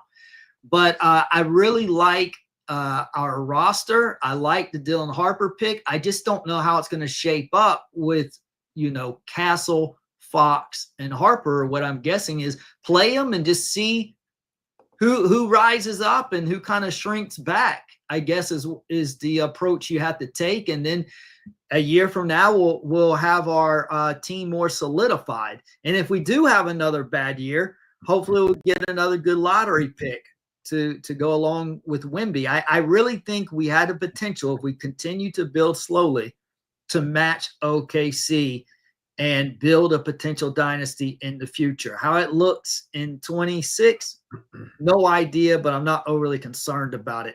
As far as other standout predictions, not really. The West is strong. The East is weak, especially minus Tatum and Halliburton. I think obviously the Magic are going to get better if their health holds up. I think if the Cavs can be healthy, the Cavs could make a big run if they can stay healthy. The Knicks, I wanted the Knicks to make an acquisition this offseason. If they could do that, they could. I'll say one thing. The damn 76ers, if they can get healthy, they could be really good. Gary, that's an even bigger. I mean, it's way bigger to me. I'm not even talking about Embiid, minus Embiid, but I'm with Maxey. Paul George can't get healthy either. No, without him as well. This is what I was saying before, that when I was joking, saying the 76ers need to get Tyrese Maxey some help. But the McCain guy, if he plays well, and this new rookie, I don't know how good he's going to be. But the Sixers have Edgecombe. I do like that pick. They have potential, especially in a weak East. So that's going to be my semi-hot take, is maybe the Sixers, if they can hold their health up. If Embiid or Paul George wanted to, I've lost all respect for Paul George. I used to rock with him when he was on Indy. I loved the way he was coming up, but he is just turned into last year, focusing more on his podcast than his team. That's an atrocity. I talk a lot about Denver, and therefore I am dialed into Denver. I do have another bold take on Denver. Okay. I think they do nothing this offseason. I think they do nothing in the season in terms of like the leading up into the trade deadline.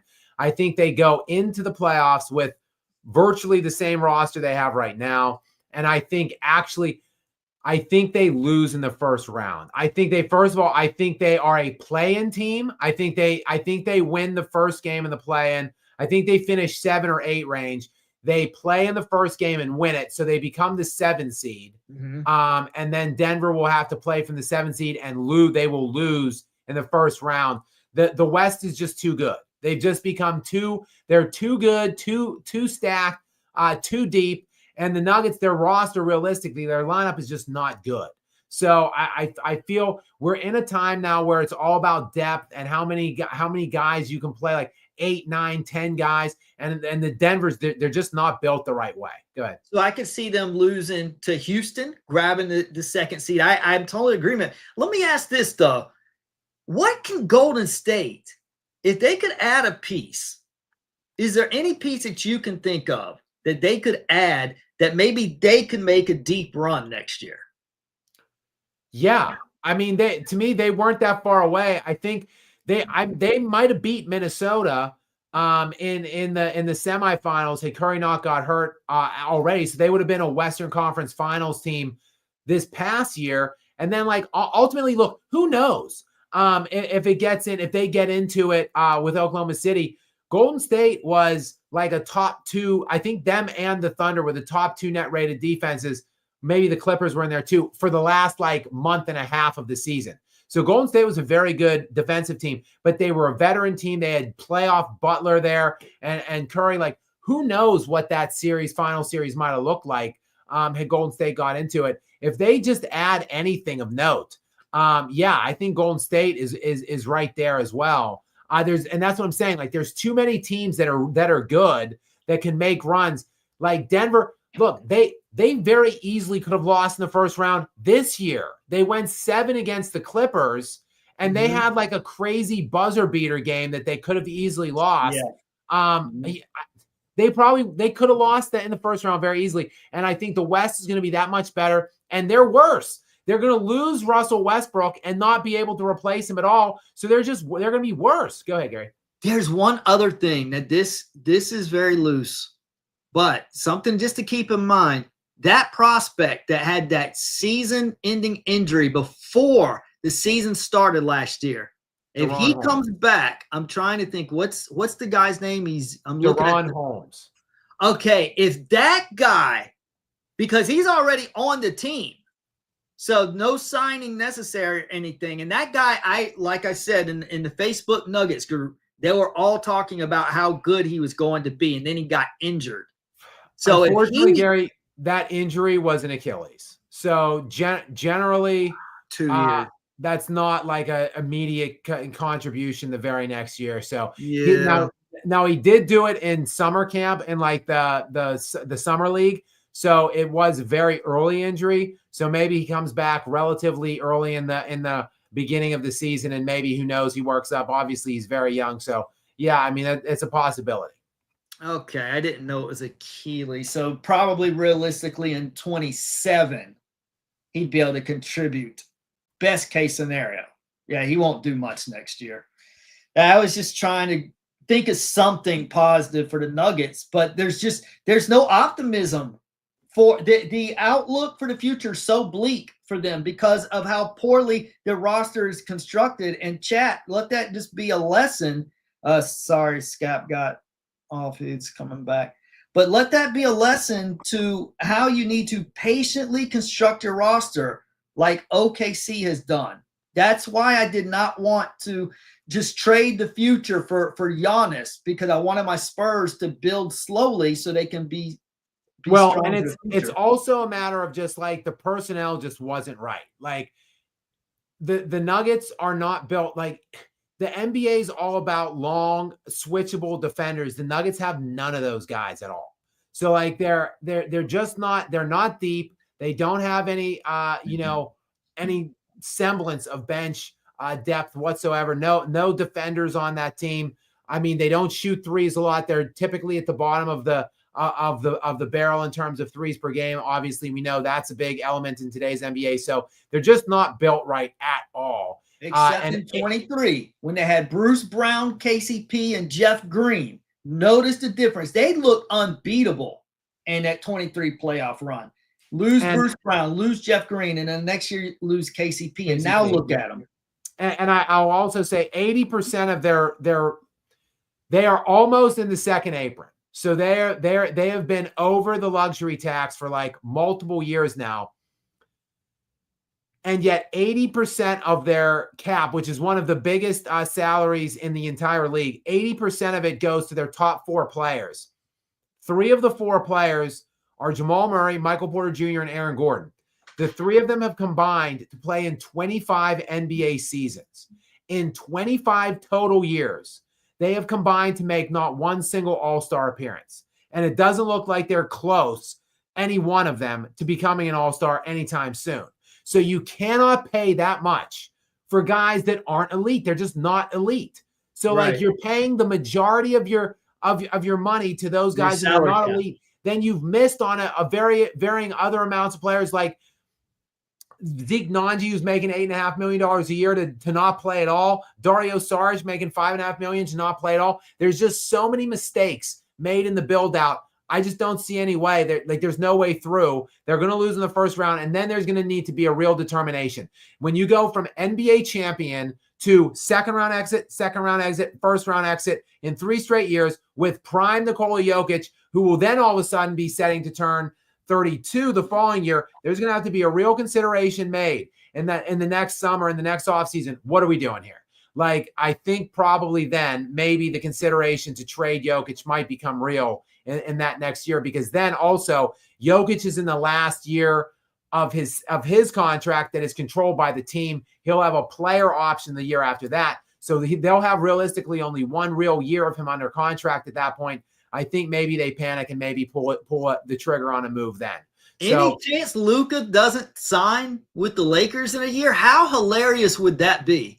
Well, we'll see, because there's going to be an extension on the table this summer for him. So that's another thing to watch this offseason. Does Luka sign the long-term extension that will be available for him in Lakerland? It's going to be some tight buttholes in Lakerland, some sweaty brows if Luka declines to sign that extension this summer. So that's just another thing to watch for in this frenetic off season here before we get into the next regular season. So good question, Jolly Joshams.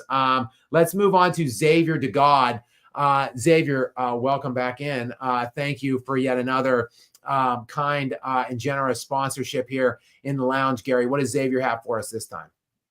If it's confirmed or exposed that LaForty James is on roids, PEDs, do you think the NBA takes away his scoring record and achievements and give the record back to Kareem, or would fans just not respect his record? Yeah, I don't think they would officially purge LeBron from the record books. Like, I mean, none of the home run guys in baseball have been voided from that. I think obviously they're not in the Hall of Fame now, so that's kind of the thing. And I actually think they should be, but you can put like an asterisk by their number, or put an asterisk on their bust in the Hall of Fame. So I actually think they should be in the Hall, as do I think Pete Rose should be in the Hall of Fame. But yeah, I don't think the NBA would officially like revoke those numbers or take them away or reinstall Kareem. I think it would just be more so like the fans would then know, like, okay, like now we know, like. And then it doesn't just stand for his points and all that stuff. Like, you go back then and you look at that season where he vanished for that 2-week stretch in December, and came back and he looked washed up kind of in Cleveland. Then he came back and from his 2-week break in Miami and was totally rejuvenated. And like I think he won 2 more titles at that point. So he won the Cleveland title after that, I think. And then he obviously won the LA title after that. So, I mean, maybe you just start questioning the guy's overall and his entire legacy if it becomes confirmed or known that he did indeed partake in some kind of, performance enhancers. I think it just throws his whole career into doubt. And, I mean, many people have speculated on it. He hasn't commented at all. I think we do deserve some kind of – look, the – federal government of the United States launched a probe into steroid use in Major League Baseball because everybody hated Barry Bonds so much and his assault on the home run record. I think we're owed some kind of the taxpayers demand it, that we are owed some kind of a federal government intervention in terms of some kind of a probe or investigation into LeBron James' alleged PED use. I will humbly, submit my own name. I will head that committee. So please write your congressmen, your senators, let them know that Skap Attack needs federal funding and unlimited subpoena powers. And I will go at this and I will get us the answers that we're all demanding. Thank you, Xavier. That is going to come out. I am telling you, in 5 to 10 years, he's going to be a joke. I'm telling you. Well, we'll see, Gary. I mean, we'll see. Time will tell. I think they know. I think the NBA is actively covering it up. I think right. They have been for a reason. There's just so much smoke. There's too many guys that are so convinced, that have talked so boldly about it, and LeBron has done absolutely nothing to dispel these allegations. That, I mean, like, seriously, think about it. If you're essentially the number one feather in this guy's cap for his GOAT case is the longevity.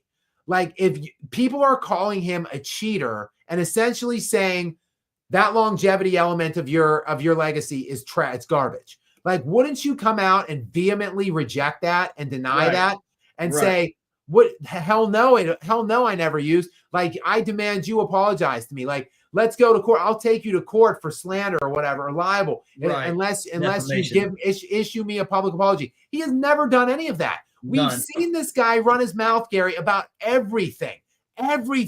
He's on this Mind the Game podcast talking about every element, complaining about everything that didn't go his way in his career, and he has never mentioned this one time. It's too suspicious to me.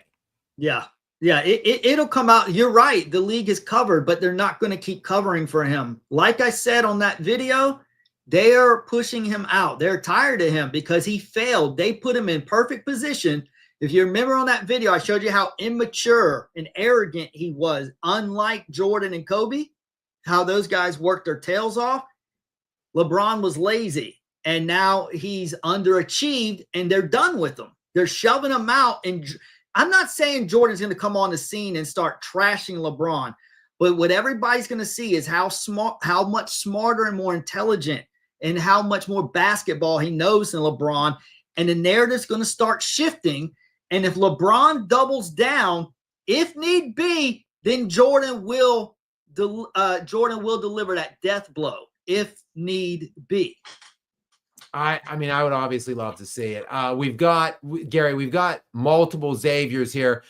Xavier obviously was just up there, and now he's got two more in a row here. Let's get to two more then of Xavier. So 3 overall in a row. Xavier, thank you very much again for your continued support and generosity of me here. I appreciate you. Gary, what's this next one from Xavier say?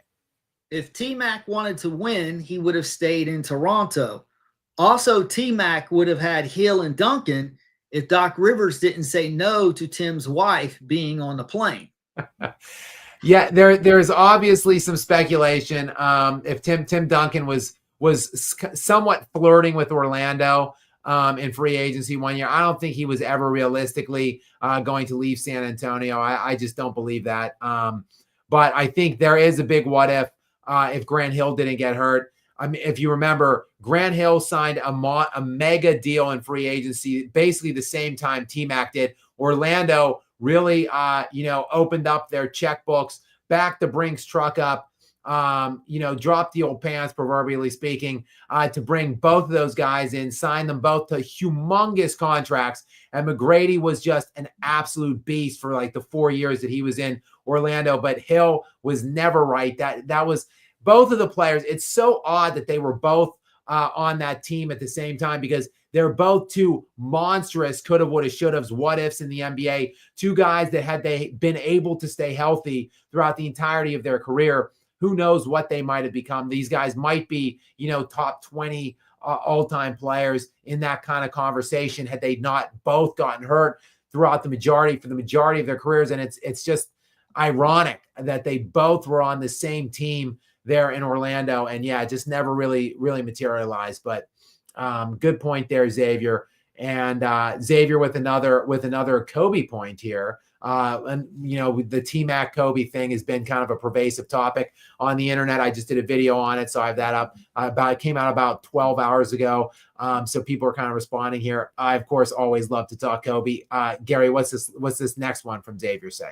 Kobe is Batman and Shaq is Superman. Batman is better than Superman. Also, when did Scottie outplay MJ like Kobe outplayed Shaq? Gilbert is a dumb. Yes, it's a good point. Like Kobe, like the fact that Kobe is pigeonholed into being a second option, it's just so utterly disrespectful. I've done countless hours of videos on this topic about how Kobe was not the second option. Look, I think it's undeniable in the first season that they won, the 99-2000. I would say Kobe was decisively the second guy on that first run against Indiana that they won when Kobe was 21 years old. Still, though, as like the second option in an NBA where scoring was drastically less and the pace was much slower. So the numbers are different then than now. He averaged roughly 21 points per game, 5 rebounds, and 5 assists on that postseason run in that first year. While, again, he was first-team All-NBA defense that year and finished 5th in Defensive Player of the Year that season. And he was All-NBA as well and an All-Star. So that his, second option year on that first title run, he was still like a top 10 player in the NBA. Then, though, into the next 2 years, in 2000 and 2001 or whatever, 2000, 2001, 2001, 2002, the next 2 years, Kobe, Shaq, and Tim Duncan were the 3 best players on earth in those 2 years that they won the next 2. Like, whatever order you want to quibble with me on, whatever. I think there's a conversation. You could put any one of those 3 guys above any other of the 3 guys. Shaq, Kobe, and Tim Duncan.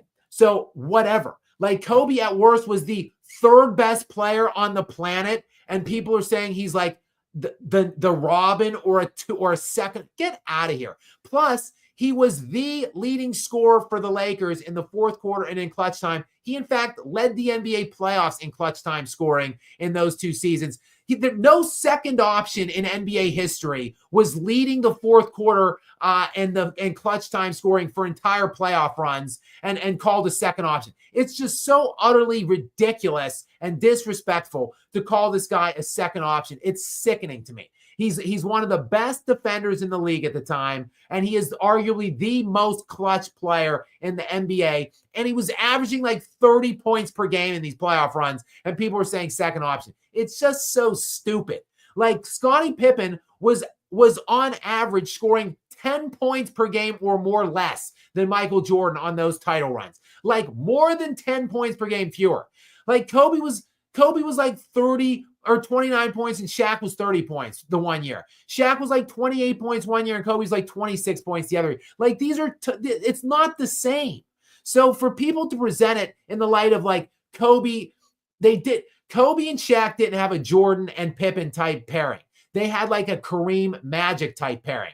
For some reason, Magic and Kareem, like, you don't depreciate either one of them. Like, both of them are allowed to be like top 3 to 5 all-time players in most people's estimation, despite the fact they won all the championships with each other. Yet for some reason, Kobe Bryant is markedly considered to be beneath Shaq, even though Kobe went on then with way worse teams than Shaq had when Shaq left Kobe, and won more without Shaq than Shaq won without Kobe. It's just a disgusting and ridiculous comparison that's popping up. And it's just still percolating around him now, literally like 20 plus years later. And I will still be having these rants and going off on this probably till the end of my time. It will be on my tombstone in some kind of thing, like Kobe wasn't a second option or something like that, or Kobe over LeBron. Like, there will be something scrolled on my tombstone about this. But thank you, Xavier, for giving me the opportunity to get on there and just complain more and rant more about that. I do appreciate it. Wolf Spain is back in, still talking about Atlanta. Gary, go ahead with this one. Okay, I'm looking this up. I'm trying to get him a little answer.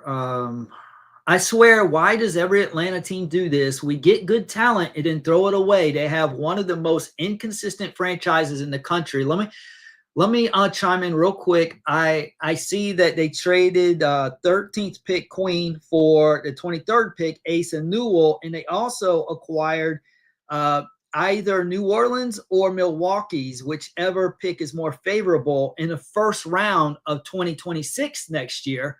Now, I also see that they received Porzingis and a second round pick for the Drake Powell. So they traded the rights to Drake Powell. So, I mean, they got Porzingis, they got Asa Newell, and they got an additional 2026 first round pick between New Orleans and Milwaukee next season. And I will say this, from around like the 10th or 11th pick on, Jay Billis, who is like a draft guru, the analyst for ESPN, he knows a lot more about college basketball than I do. From like the edge of the lottery on, Jay Billis had Asa Newell on the top of his best players available list. So I don't know why he dipped to 23, but apparently that's a pretty good prospect they got. That kind of a steal down there at 23. And then, yes, Porzingis. Look, the guy's hurt all the time. I think he played maybe roughly 59 or 60 games, I want to say, this year. When he's on the court, he's a great player. I think he averaged 20 points and 7 rebounds per game this year, which is pretty much what he does every year when he actually plays. It's just how many games is he going to play. So Atlanta, we'll see. I'm interested to see. Atlanta has some good prospects on their team. I don't know if they're going to trade anybody else away. I'm interested to see what they do with Trey moving forward. I think Trey, I think, is a pretty good player. His numbers are historic. His statistical averages to this point of his career are absolutely, undeniably, historically great. It would put him in the conversation as one of the greatest point guards ever, just from a raw statistical standpoint. So I'm interested to see what they do with him long term. Wolfsman, I guess you are an Atlanta fan, so I'm rooting for you. I'm hoping for the best for your Hawks, and I appreciate your support of us here. We have Lester's Banana back in. Gary, I'll read this one since it's to you. Lester is wondering, will Gaslight Gary be munching on a cucumber as promised? What say you, Gaslight? Are you gonna? I never said that. I never promised anything. And second of all, I said I would do. I said if Indiana loses, I'll suck on a lemon on the live stream. I didn't want to eat a banana. I did say, a cucumber. I said I may cut. I said I can eat a cucumber. I have some at my house. But the Gaslight. Now, I'll just be honest with you. I keep cutting out, as you guys may gather. I keep dropping my microphone and camera, so I'm back on in a matter of seconds. But Gary is then by default left up. Gary, you could get a cucumber queued up for the next time I drop off. Yeah, and you can just give Lester a little. Well, I mean, you could just click a button and I can appear right now, but I'm not going to eat a cucumber. And Indiana didn't lose. That's true. I offered to suck a lemon, which I thought would be far more entertaining. Don't you want to watch someone cry on camera from the extreme sourness of a lemon? That's far more entertaining. The answer though, Lester, to your question is no. Gary will not be munching on a cucumber anytime soon. We've got Rob back in again. Rob, thank you again for your support tonight. Gary, go ahead with Rob's latest. Cringe Sports' acolytes going to try to point out flaws in MJ's analysis on NBC broadcasts and say he's not good, and Lacan blames would do. Oh, yeah. Yeah, that's what LeBron's known for, being so articulate. Well, Gary, he is. LeBron does have his own platform. Obviously, he's got the Mind the Game pod with Stevie Nash. So, I mean, we can compare LeBron, and contrast LeBron to Jordan. Their poise, precision, and delivery on camera. Again, I think Jordan will be far more insightful and better, when he's on than LeBron. But we'll see. Yes, I'm sure people will be critical of Jordan on camera, just like people have been critical of Tom Brady in his broadcasting. I don't think Brady's particularly bad. I'd say he's just average, and he's making $30 million a year. I think I would rather, I don't think Brady's necessarily cut out to do play-by-play or whatever. He's not play-by-play. He's more of the color guy, obviously. But I don't think he's necessarily cut out to do like broadcasting of games. I'd rather see him in whatever kind of a context they're going to have Jordan just talking about the game. Give Tom Brady like a 30-minute show on one of these networks. Get him in studio alongside right. the Fox guys. I think that would be perfect for him. Right. Yeah, I agree. I don't necessarily like him in the booth, but I would love to see him in the studio for sure. Greg Olson's better in the booth. Yeah. No, yeah, I'd say so. All right. Well, salute to the chat while Skap's out. LeBron has never won a title going through a real conference during a real season. Either he was getting free trips to the finals with his 2 big threes in the ultra weak East, or bubble assistance. Yeah, I mean it's Hi-O. Thank you so much, It's Hi-O, for coming in and sponsoring us here in the lounge. I appreciate you. And a great point. Yeah, LeBron. First of all, he had some strike shortened, so he had the one Miami ring was a strike shortened season, so that was a shorter year. And then he had a 3-month gap before the bubble tournament began, so that was another shortened season. Basically, it wasn't even a season. They had a 3-month break and just started a tournament in Orlando. So that was kind of like a preseason exhibition thing for one of his rings. And then, of course, the 2 super team rings in Miami, where there was literally no opposition in the East Conference at that point. And then the Cavaliers title, probably his only realistically pretty good ring, because he did at least beat a 73-win Golden State Warriors team in the finals. However, the East playoff run, again, pathetic. I don't think they lost a single game in the East. I think they might have went undefeated. I think they might have went 4-0, 4-0, and 4-0 in the East. They might have lost maybe 1 game. Let me just pull that up real fast. And that's the crazy thing about it. People think only Golden State had and Gary, we've talked about it ad nauseum, that only Golden State was a super team that year. No, the Cavs barely got pushed in the East because they too, in fact, were a super team. They 4-0'd the Pistons. They 4-0'd the Hawks, and then they 4-2'd the Raptors. Okay, so I'm sorry. They were 12-2 going into the NBA Finals, which was a better record than the Warriors that year, by the way. And then let me just check the next year.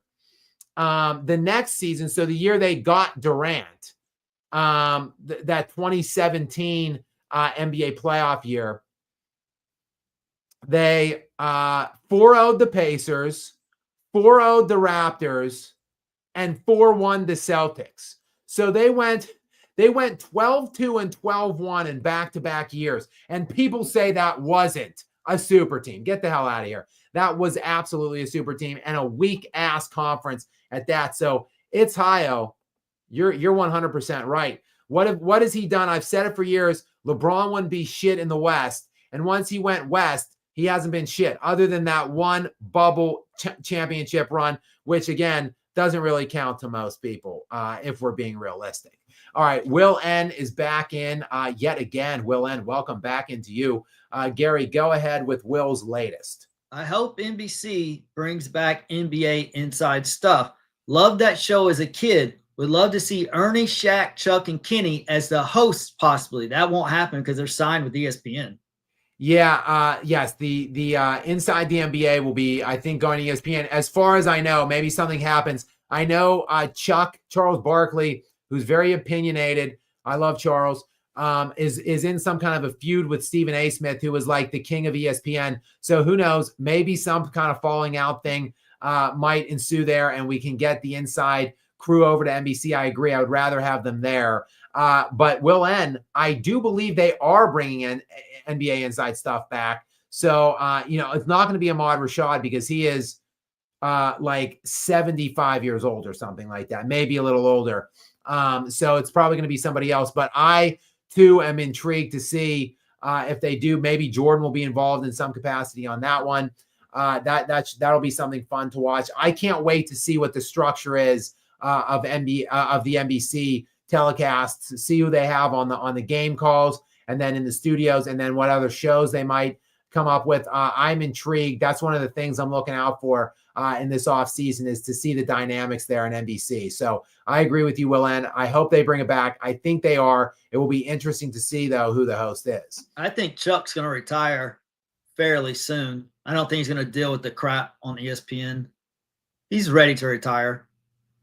Yeah, we'll see. I mean, he's mentioned he mentioned he was retiring at the end of this year. Now all of a sudden he's not.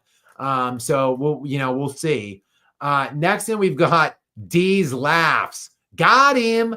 Welcome into D's Laughs. Great handle, Gary. And thank you, D's Laughs, for coming in and for supporting us here. Gary, what does D's Laughs have for us?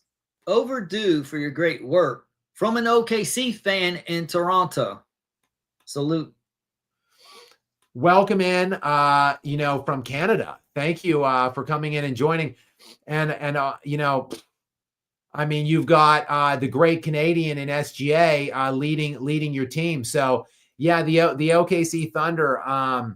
What can we say that I haven't said about them? I think very highly of them as an organization, as a franchise, as a team.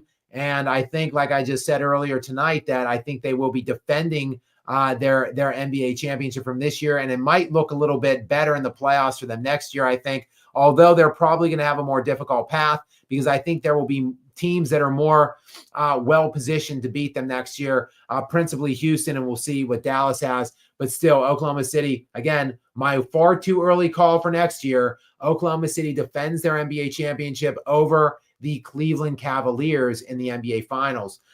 D's Laughs, though, thanks again for coming in here from Canada. Welcome in from Canada, and thank you so much for supporting us.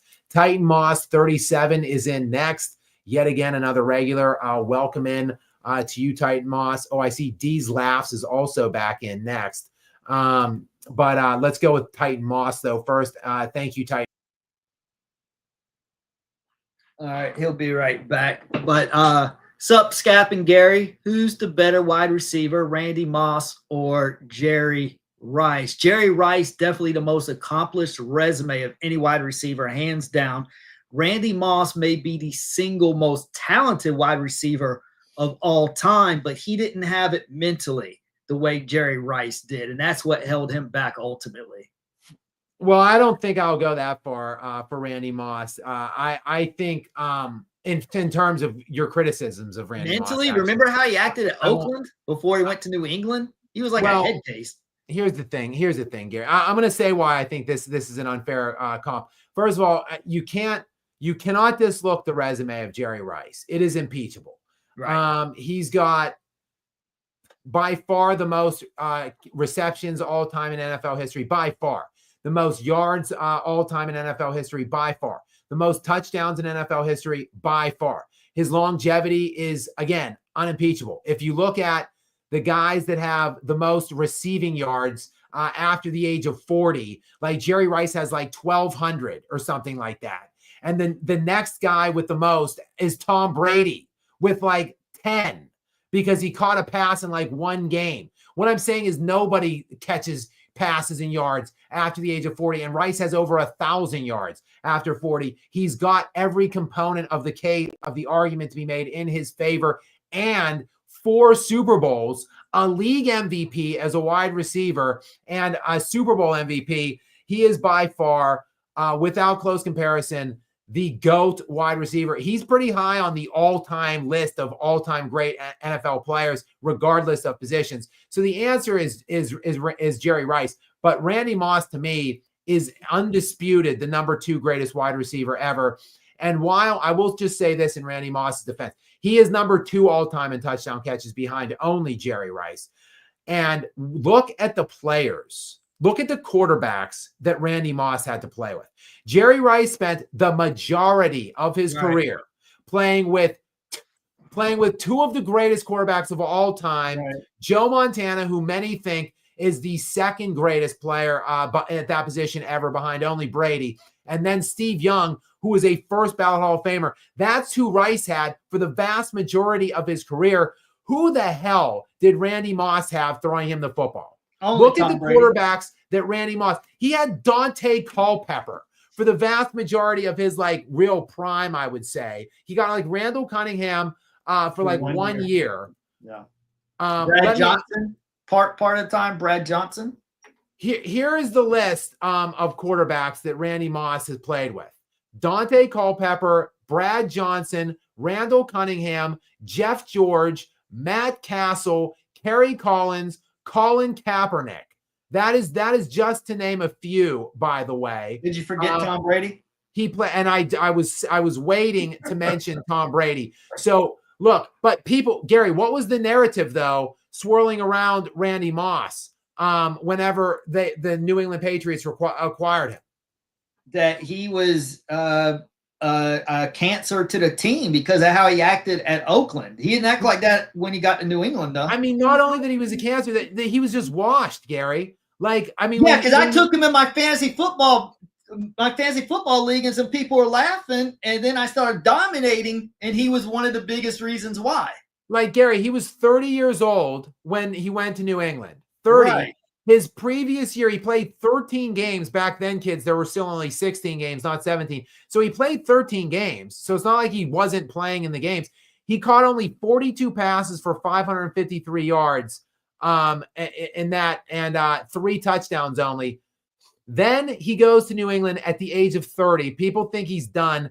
New England gave up only a 4th-round pick to get him. And for the first time in his entire career, even at 30, when people are saying he's done, he finally got an all-time great quarterback. And what did Randy Moss do that year? Dominate. Oh, how's the all-time record for actually, I'm sorry, I think it's second all-time in touchdown catches. 23 touchdown catches. 1,500 yards, 23 touchdown catches in 16 games. From Randy Moss when he finally got a great player, quarterback. Like, what if he had, Jerry Rice's pass throwers to him throughout the entirety of his career, like Moss had, or like Rice had? So that's the one thing I'll say in the defense of Randy Moss. I think Randy Moss is the most talented wide receiver of all time. I think he's more talented than Jerry Rice. I think Jerry Rice is more mature and tougher mentally. And I think that's ultimately Jerry Rice is, I mean, he's arguably one of the hardest workers ever. There's Randy Moss was not, I don't think he actually participated in the combine. If you remember, Randy Moss had some off the field transgressions in college. He started, I believe he initially started at Notre Dame. Then he got kicked out off of Notre Dame before he even played a game. He went to Florida State, and actually he was on that Peter Warwick Florida State team that ultimately won the national championship, but he got kicked off of Florida State too for violating. I think he got into a fight at Notre Dame, so he got kicked off, and it was bad. So he got kicked off of Notre Dame before he played there. Then he violated the terms of his parole or something at Florida State for smoking. He was smoking marijuana, I think, or shoplifting. No, Peter Warwick was the shoplifting one. I think Moss smoked weed at Florida State and violated the terms of something.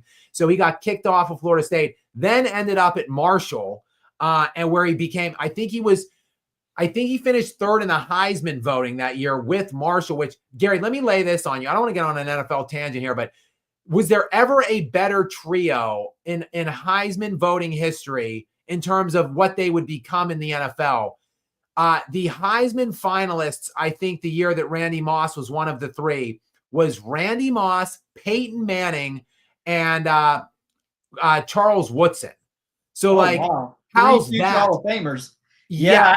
3 NFL Hall of Famers, first ballot Hall of Famers. Yeah, that's got to be one of the best classes ever. Yeah, I can't recall ever. I mean, there may be. We'd have to research it, but off the top of my head, I'll tell you this. When I used to collect football cards, there was this rookie class: Deion Sanders, Troy Aikman, Barry Sanders, I want to say Thurman Thomas, Derek Thomas.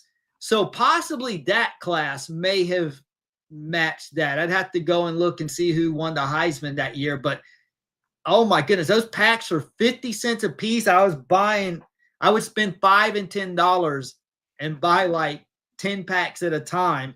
I was an avid collector back then. Had I kept those, I may have a nice collection worth something right now.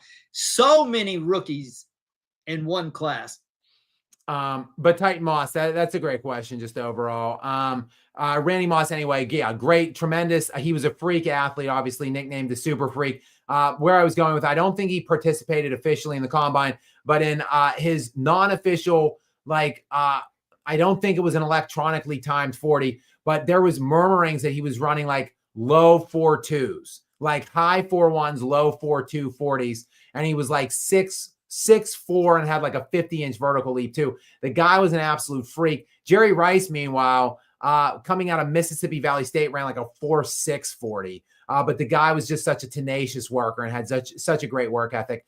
I do want to just jump down here, Gary, real quick, because I somehow, no matter how few or many super chats I get or how early in I begin talking about them, I somehow always find myself behind. And I do see Emmanuel Favor sent us he sent us back-to-back generous super chats. But this was like 45 plus minutes ago. So I just wanted to just jump down real quick here, just a couple ahead, just to thank Emmanuel Favor for the generosity and kindness in supporting us here in the lounge. We do appreciate you, Emmanuel. And just go ahead and touch on these two real quick back-to-back ones from Emmanuel. Hopefully Emmanuel is still in the lounge here and can hear us discuss and chat about these comments. Gary, go ahead and read the first one from Emmanuel. T-Mac loser mentality is why he never got out of the first round. He couldn't win a ring with Pau Gasol. Yao Ming is better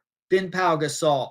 He'd be hurt in a no-show in the clutch like Houston and Orlando. Sorry for Ming.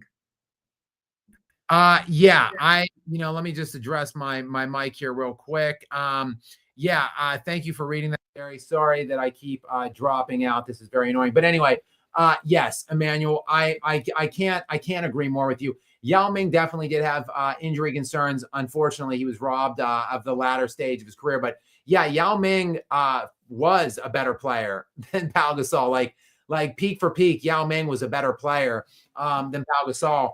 Great point. I agree. If, everyone wants to, and the thing is, everybody wants to say like, oh, I heard this bullshit with, so excuse my language. I heard this BS with LeBron James as well. Like, oh, give LeBron prime Shaq. Yes, give 20, 21, and 22-year-old LeBron James, Shaquille O'Neal in that offense. Like, LeBron had no outside shot whatsoever at those ages, at that stage and age of his career.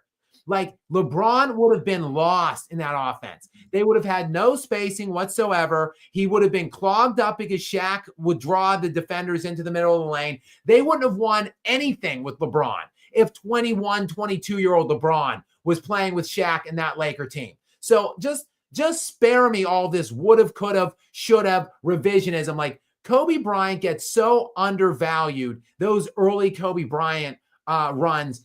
I mean, maybe in the first one, maybe the first year, had you put some other elite guard, maybe. But I don't even want to go that far because Kobe led the NBA that first year in clutch time scoring in that postseason run. So, and they played a lot of close games that year. So I can't even definitively say any other player but Kobe could have won that first one.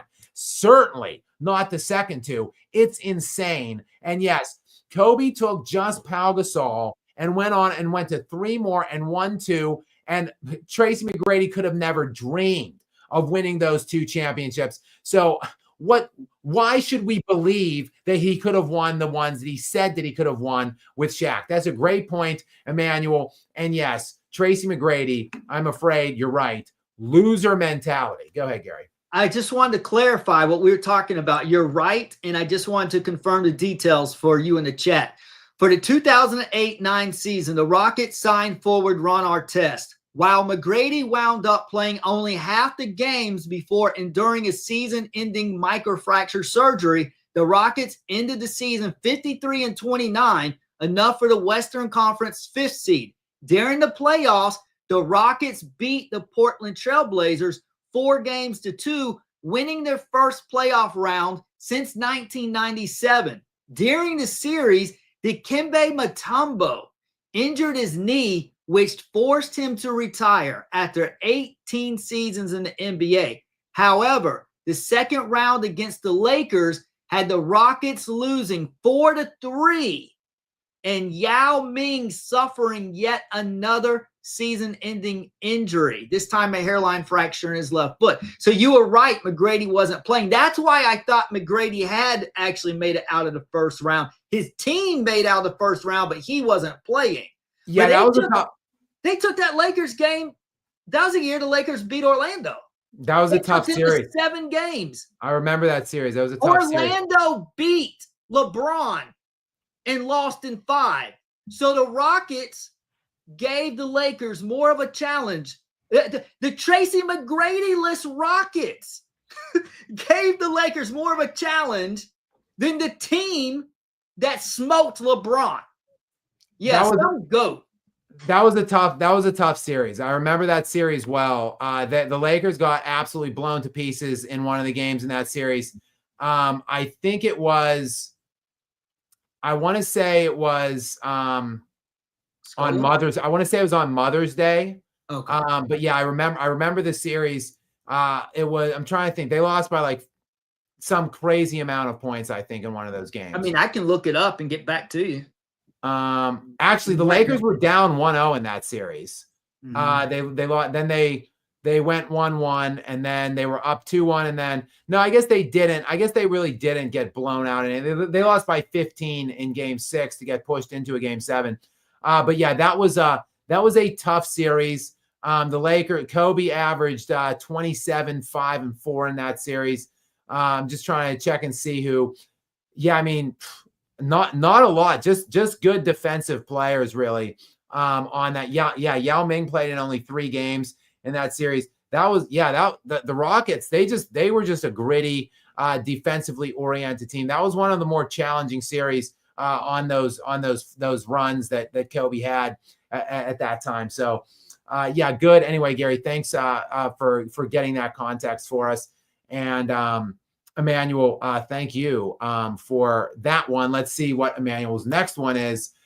Gary, go ahead and read Emmanuel's second comment here for us. Ring culture is important because it helps the entire team. Without it, stats only help the individual players. Arenas, Will, and Tracy all have no rings. Arguing about ring culture, LOL. Play to win. Yeah, and I think, look, the crazy thing is, Emmanuel, I'm with you. Like, I have been a ring guy. Like, I value championships. I have, my whole life, that's been a major indicator of my list, or like tiebreakers at least for my all-time, rankings and stuff. The problem with like what we're seeing today, though, is these players, these mercenary players that are going out and ring hunting, like in their prime, like creating super teams and stuff. It's thrown it all out of whack. Like, so rings are not created equal now. Like, rings today aren't like rings before. Now, some players are still doing it like they did in the past, like Nikola Jokic, Giannis Antetokounmpo. Like, they are homegrown guys, stay put, just play with what they have, win whatever they can. Like, that's the way it was always done in the past. But now today, these great players are like seeing other players before them being ranked and rated based on championships. And they're saying like, oh, well, how can I make it easier on myself? Like, how can I break the system and go out and get some rings the easy way to elevate my count, so then I could then put myself above other players? Like, if LeBron never left Cleveland, I can't definitively say he would have more than like 1 ring. Where would LeBron be now if he only had 1 championship ring? He'd look a lot different on paper than with the 4 that he does have. But see, that's why he jumped from team to team to team. He couldn't do it like the other players. That's why I don't have him above these other players. He had to jump to other teams to maximize his winning potential. But we're seeing it by more people in this era than just LeBron James. So I think we've kind of inherently in a way, those players who are crying and whining and complaining about ring culture, like LeBron, like, you have gamed the system to some degree. Like, these guys that are complaining about, like, LeBron has nothing to complain about. Like, he's cheated the system. So, I don't know. It's tough. I think you have to now look at the context of the rings. And I think there are some guys that, like a Hakeem Olajuwon, for instance, when you look at the context of his rings and compare them to like the context of Shaquille O'Neal's 4 rings, like I think Hakeem's 2 rings are better than Shaq's 4 rings, in my opinion. And I think Shaq I think he underachieved when you look at all of the talented players that Shaq played with, all of the great teams he was on. I think 4 and 19 years is actually underachieving for Shaq. Whereas the 2 that Hakeem got, like, it's crazy that he got those 2 kind of in a way because of, how bad his supporting cast is. I think we're at a time now where we're going to have to look back at Nikola Jokic and contextualize his career and say, like, well, look at what all the great players were doing around him and all the other great players that all of the good players in his era were playing with. He'll be right back, guys. Yeah. So I think unfortunately it's not so simple anymore as to just like count the rings up, which I think that is kind of what we did in the past. And I was okay doing that in the past, but now because of this era and the things that the techniques and the things that they've deployed, I think we're now going to have to contextualize it more. It's going to become more of a nuanced conversation than just looking at rings. But I will say this, Emmanuel, you can't have no rings at all and try to get your ass in here and criticize players with like 5 that did it the right way, like Kobe. Get your scrub bum ass off camera, off the mic, and take Kobe's name out of your mouth if you've never won a single damn thing in your entire career and you're trying to criticize a guy who did it the exact right way. It's sickening. Three of the best rings were right in a row.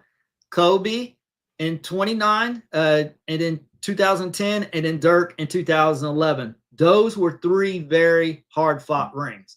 Agreed.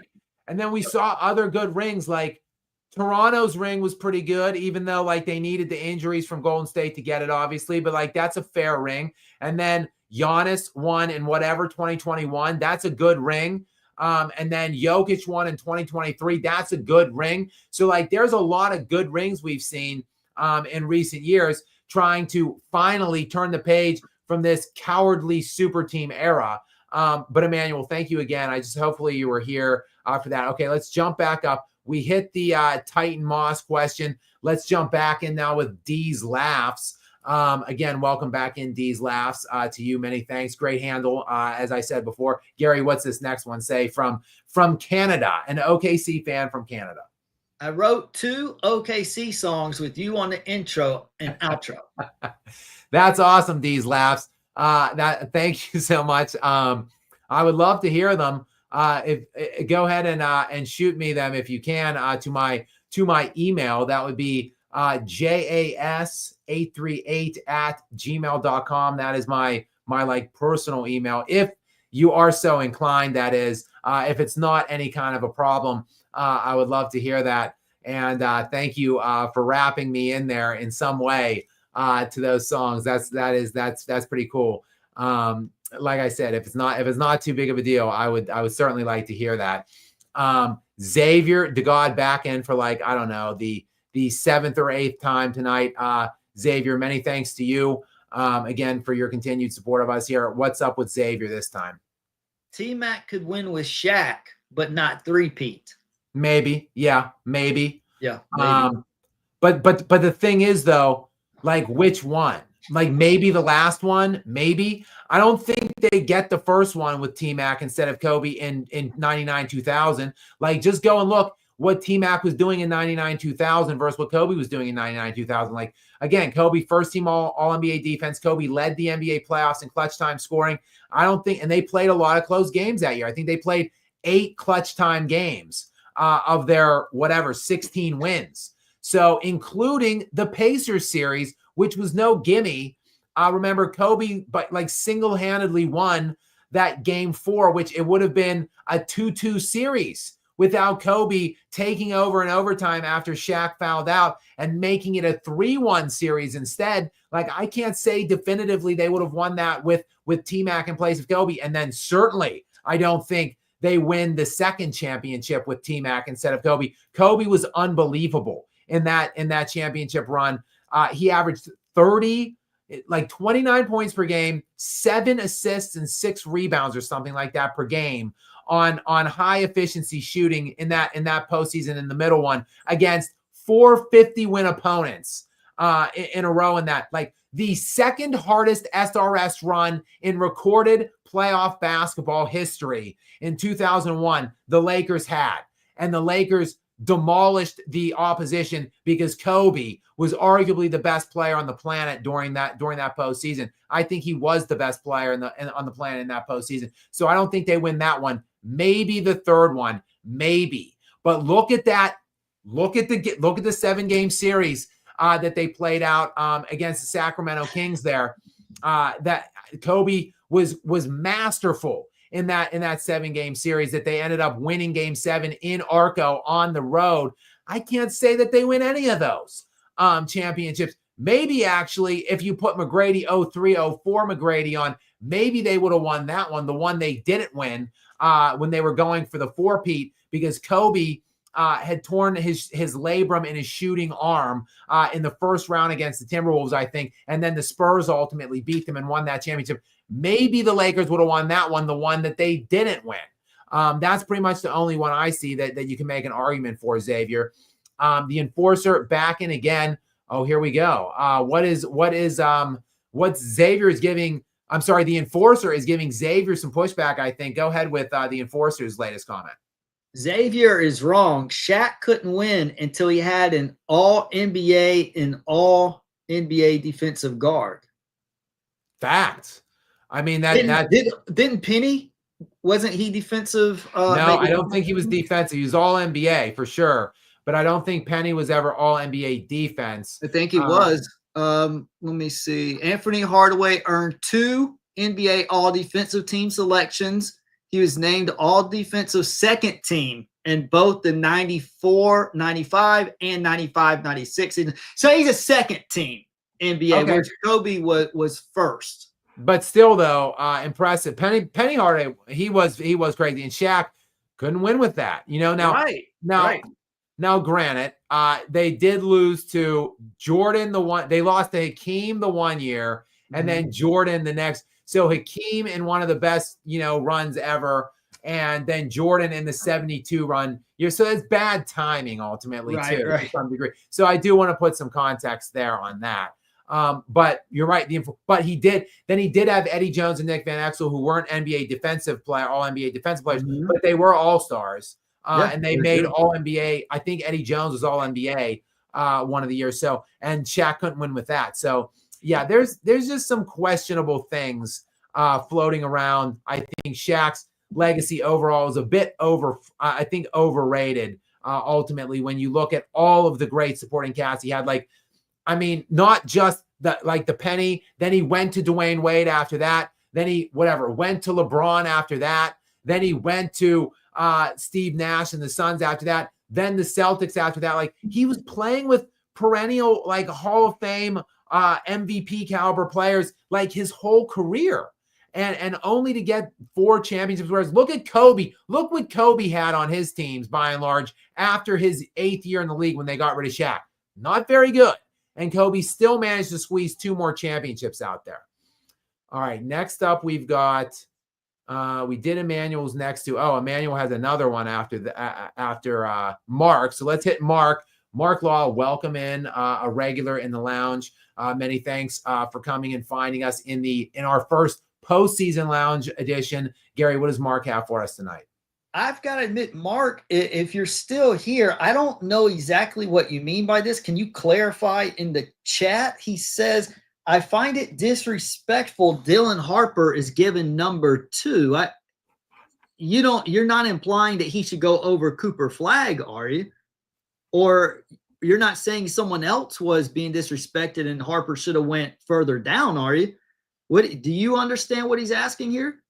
No, I'm not certain. I think. Look, I didn't know really what to expect. I thought Ace Bailey was maybe. Okay, hang on. Okay, he writes here. Okay, guys, if you can clarify on the super chats, that'll be be great. What he's saying is Spurs jersey number 2. I find it disrespectful. Dylan Harper is given number 2. I don't. Kawhi left. What, were we supposed to retire Kawhi Leonard's number?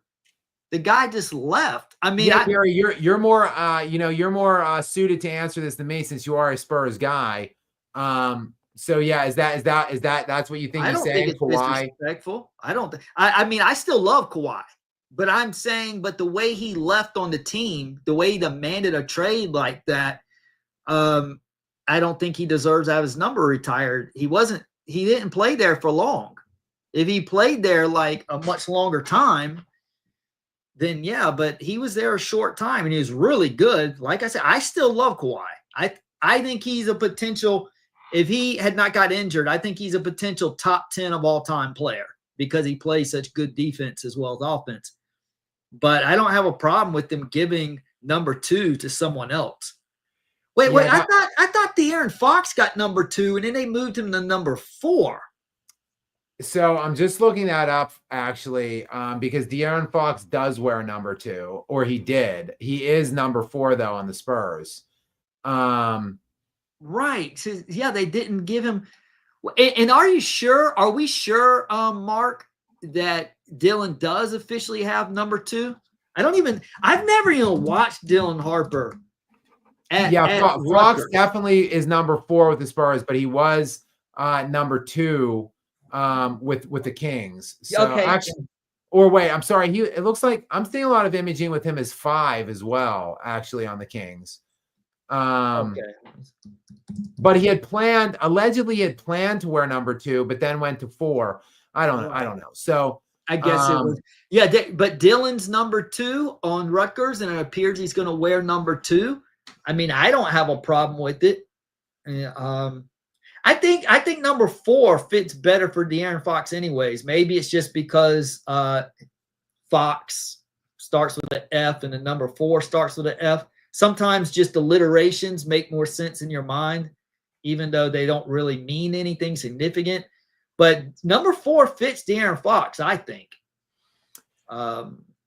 Yeah, I mean, we'll see. I think he's going to go number 2, though. I think you're right. I think he is going to wear number 2. So we'll see. Mark, Kawhi Leonard, he was drafted by the Spurs. He won a championship with the Spurs. He was a finals MVP with the Spurs.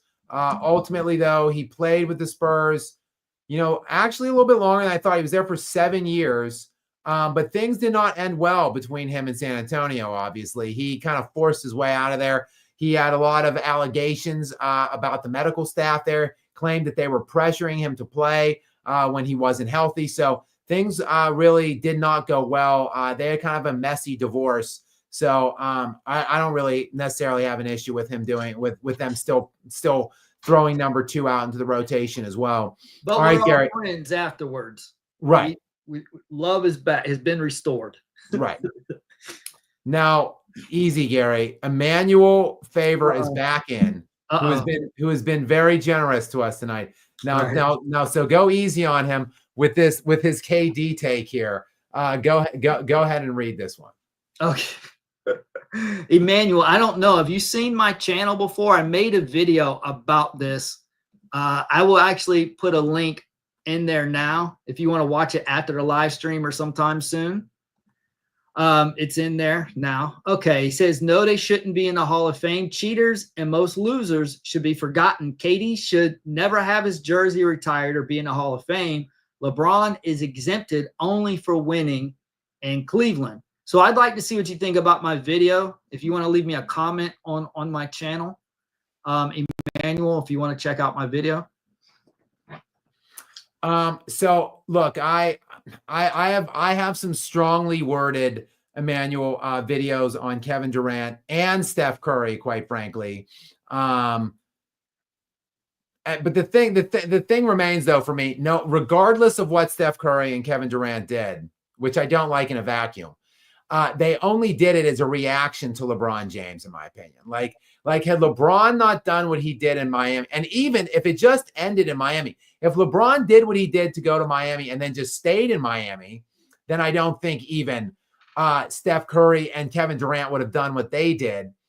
And of course, we know LeBron did not stay put in Miami. He built another damn super team right after that. And, you know, he went to Cleveland and had a second consecutive super team. So I think that normalized it. That allowed Steph and KD to be like, oh, well, if LeBron is the best player allegedly in this era, and he's jumping from super team to super team, building 2 back-to-back super teams, why can't we do it exactly? So I honestly, I blame, even though I don't like the move in a vacuum by either Steph Curry or Kevin Durant, and I have some very strongly worded videos on my channel here about what those two did. I still, I can't fully blame them or begrudge them that because,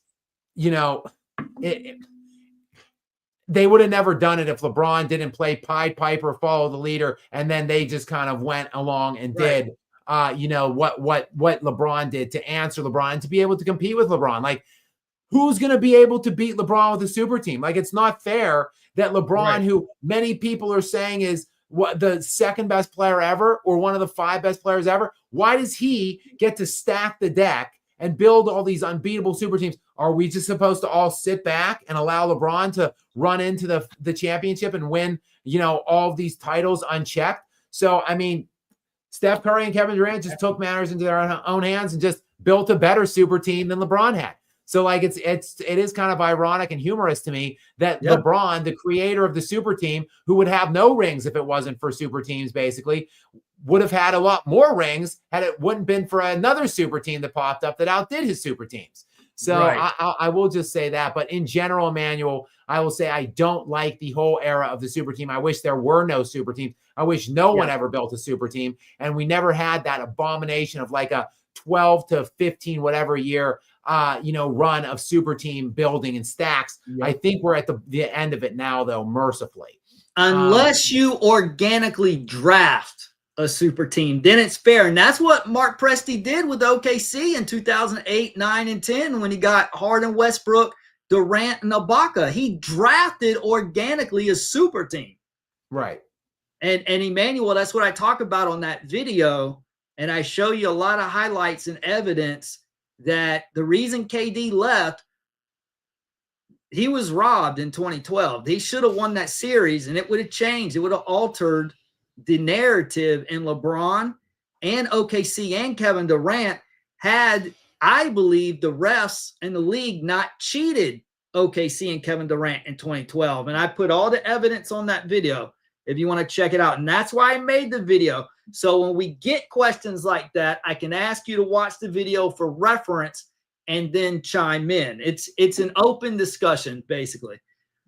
And for our next one, Jay, I sent you a text providing what I saw. Oh, wait. Well, wait a second.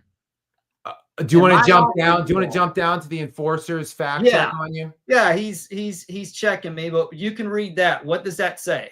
So, yes, I was unaware that he had defensive teams. Anthony Hardaway earned 2 NBA All-Defensive Team selections during his career. He was named to All-Defensive Second Team in both the 94-95 and 95-96 seasons. It is not showing – I don't remember him winning or being designated that. It is not showing on his basketball reference page, but I do want to just check one other source that I check all the time. Full disclosure, I was like 8 or 9 years old in that season. Right. So I don't remember him winning those. But let me just check one other source here.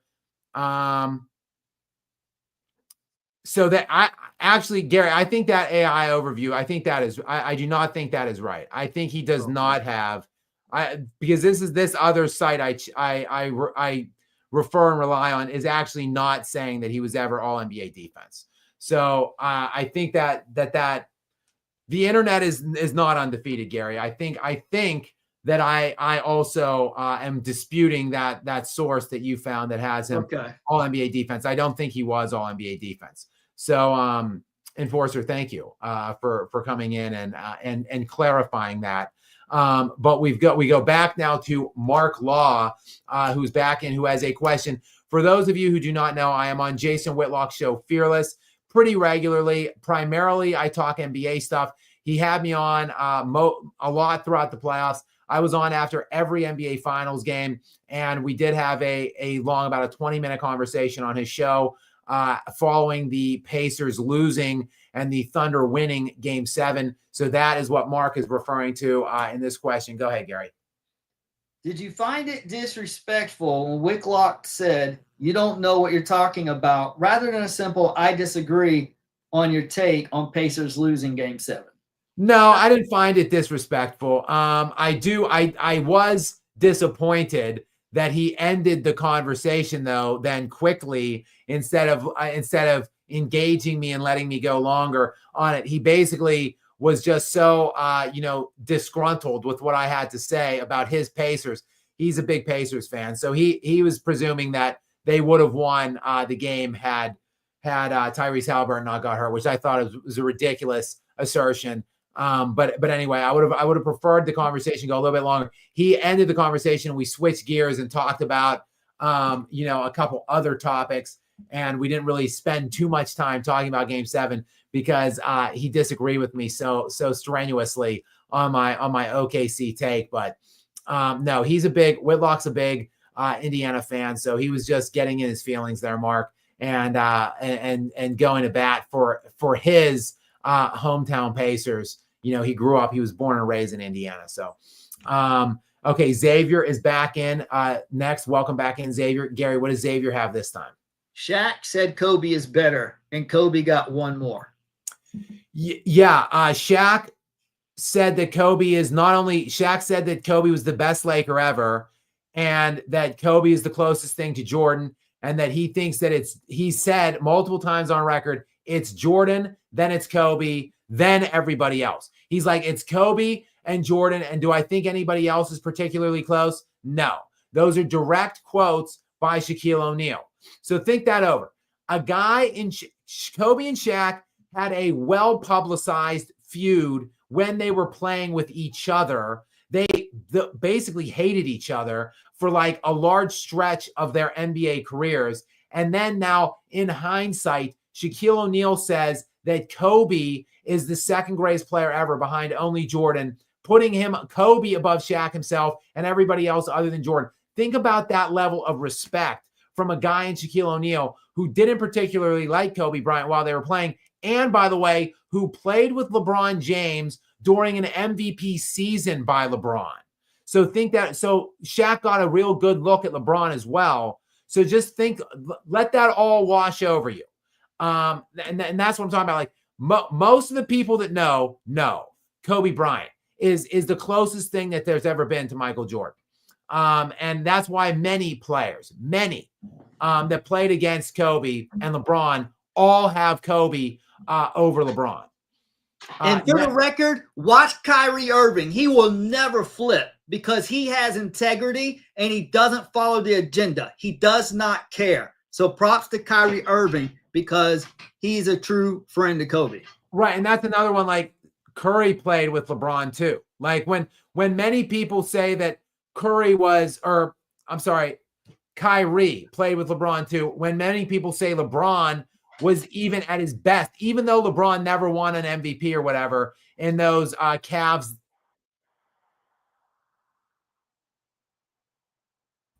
I'm getting sick of it. I'm getting sick of these technical difficulties. I hate computers. I hate technology. My apologies. Let me just square my audio. Let me get my microphone back online here. I think it's your internet connection. I don't know. I think that's what makes it go out like that. It's very aggravating. It comes right back on, but it drops every like 5 to 10 minutes. But anyway, yes, you're right. Kyrie is another one that got a close-up look of LeBron because they played together for multiple years when LeBron was in his full-on prime. And yes, Kyrie is one that still has Kobe, of course, over LeBron. Okay, Mark is back in again.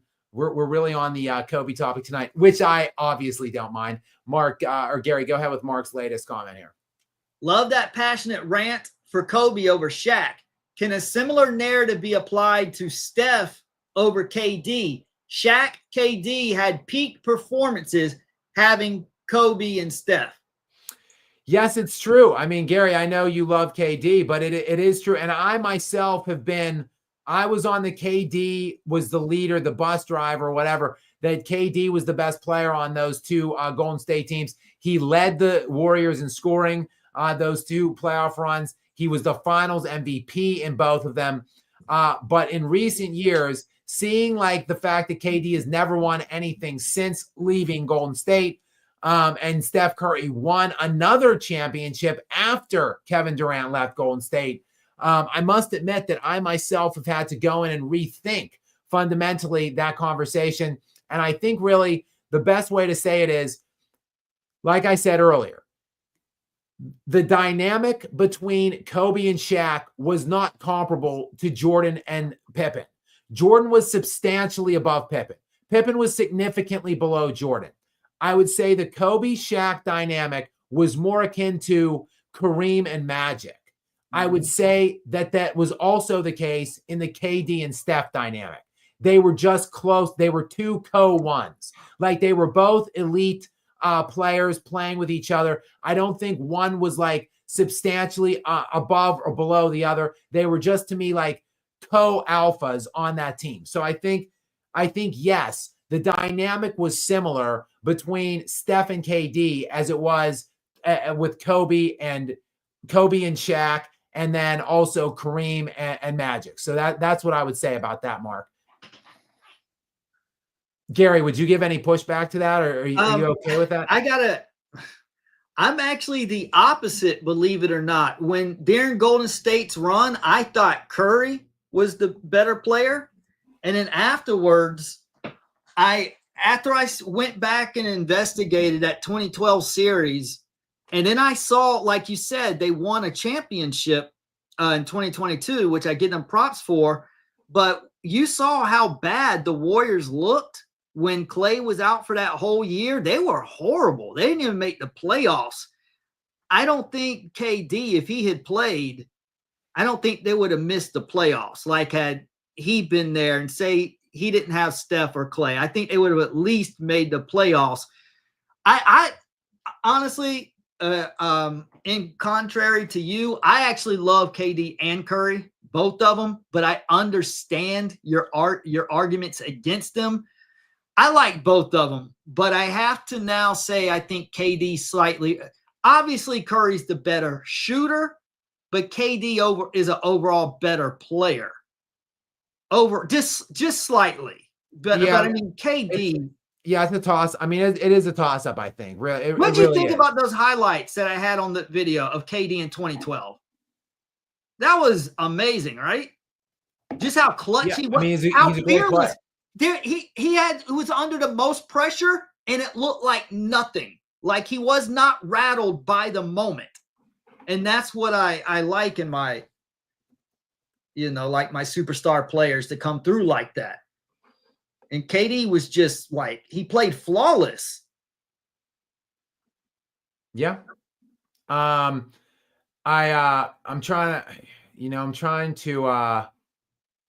trying to get back. I'm trying to find out which year the Lakers played and lost to the Thunder. I think it was 2012 actually, and it was those series. Yeah, it was 2012. It was a 4-1. The Thunder beat them 4-1, but that series was so close. Again, this was another one of those 5-game series that was like so excruciatingly close. Right. And the Lakers just did not have enough. They were aging out at that point. But Kobe was still like the guy. Like it was like Kobe. I'm looking at the series right now. You had Kevin Durant average 27 points per game in that series, and Russell Westbrook averaged 26 points per game in that series. And then Kobe averaged 31 points per game in that series. But his second leading scorer in that series was Andrew Bynum at 16 points per game. Right. So Powell was totally washed at that point. 12 points per game in that series. So, just not enough. But the games were so close. Like the Thunder blew them out in game 1, but then the Thunder beat them by 2 in game 2. Then the Lakers beat the Thunder by 3 in game 3. Then the Thunder beat the Lakers by 3 in game 4. So a very tight game. Yeah. And in that game 4, that would have been 2-2, right? Like had the Lakers won that game 4, it would have been a 2-2 series, would have been totally different series. And in that game 4, it just Kobe. That was the changing of the guard. That was how it was naturally supposed to play out until LeBron disrupted it with his team stacking. And that's why the league is still spiraling even now. It's starting to they're reeling it back in, but that's what sent the league into a tailspin for the next decade, was what LeBron did with that team stacking. But OKC was supposed to be the next dynasty, picking up where Kobe was going to hand the baton on to Durant. And in that game 4, though, Gary, the Lakers lost by 3 to go down 3-1 instead of make it 2-2. Kobe had 38 in that game. Nobody else showed up for the Lakers. No doubt. I'm not taking anything away from the Lakers. I'm not even saying that Durant that year was better than Kobe, but I'm saying that it was the time where they was preparing for a new face, a new MVP, a new big guy in the league, which is going to be Kobe over to Durant. Supposed to have been LeBron, would have been LeBron if he wasn't lazy. But, right. I guess my only real point is that was Kobe's, age 17 year or something, right. I think, or age 16 or 17 season. And he was still, as unstoppable as you say KD was, he was. But Kobe was still arguably as good or better, even in year 16 or 17. People don't give Kobe the credit for, people say LeBron has this great longevity. Had Kobe not ruptured the Achilles, I think he could have done, great things still for another 3 or 4 years after. Yeah, I agree. I think he could have played till he was 39, 40 at the level that LeBron was showing if the Achilles didn't pop. But great question though, Mark. Thank you. And we've got Gary. I'll read this next one. It's from Lester's Banana. He's in Gaslight Gary. Please do the lemon now. He wants you to suck the lemon now. What say you, Gaslight? Okay, I gave him the opportunity before. He said he did not want. He said he wasn't interested in that. Sorry, the lemon's used up. I don't keep lemons around here all the time. At that night, I had lemons here. I have used them since. There are no lemons on hand right now. So, sorry, Lester. You told me you were not interested in seeing it. So, all right. Next in, thank you, Lester. Always a pleasure to hear from you. Next in is my main man, Marco from Serbia, of course. Marco, what's up, brother? What does Marco have for us tonight, Gary? And Lester said, liar Gary. Okay. In the chat. Liar Gary. All right. Hi, bros. Do you know who the youngest NBA champ is?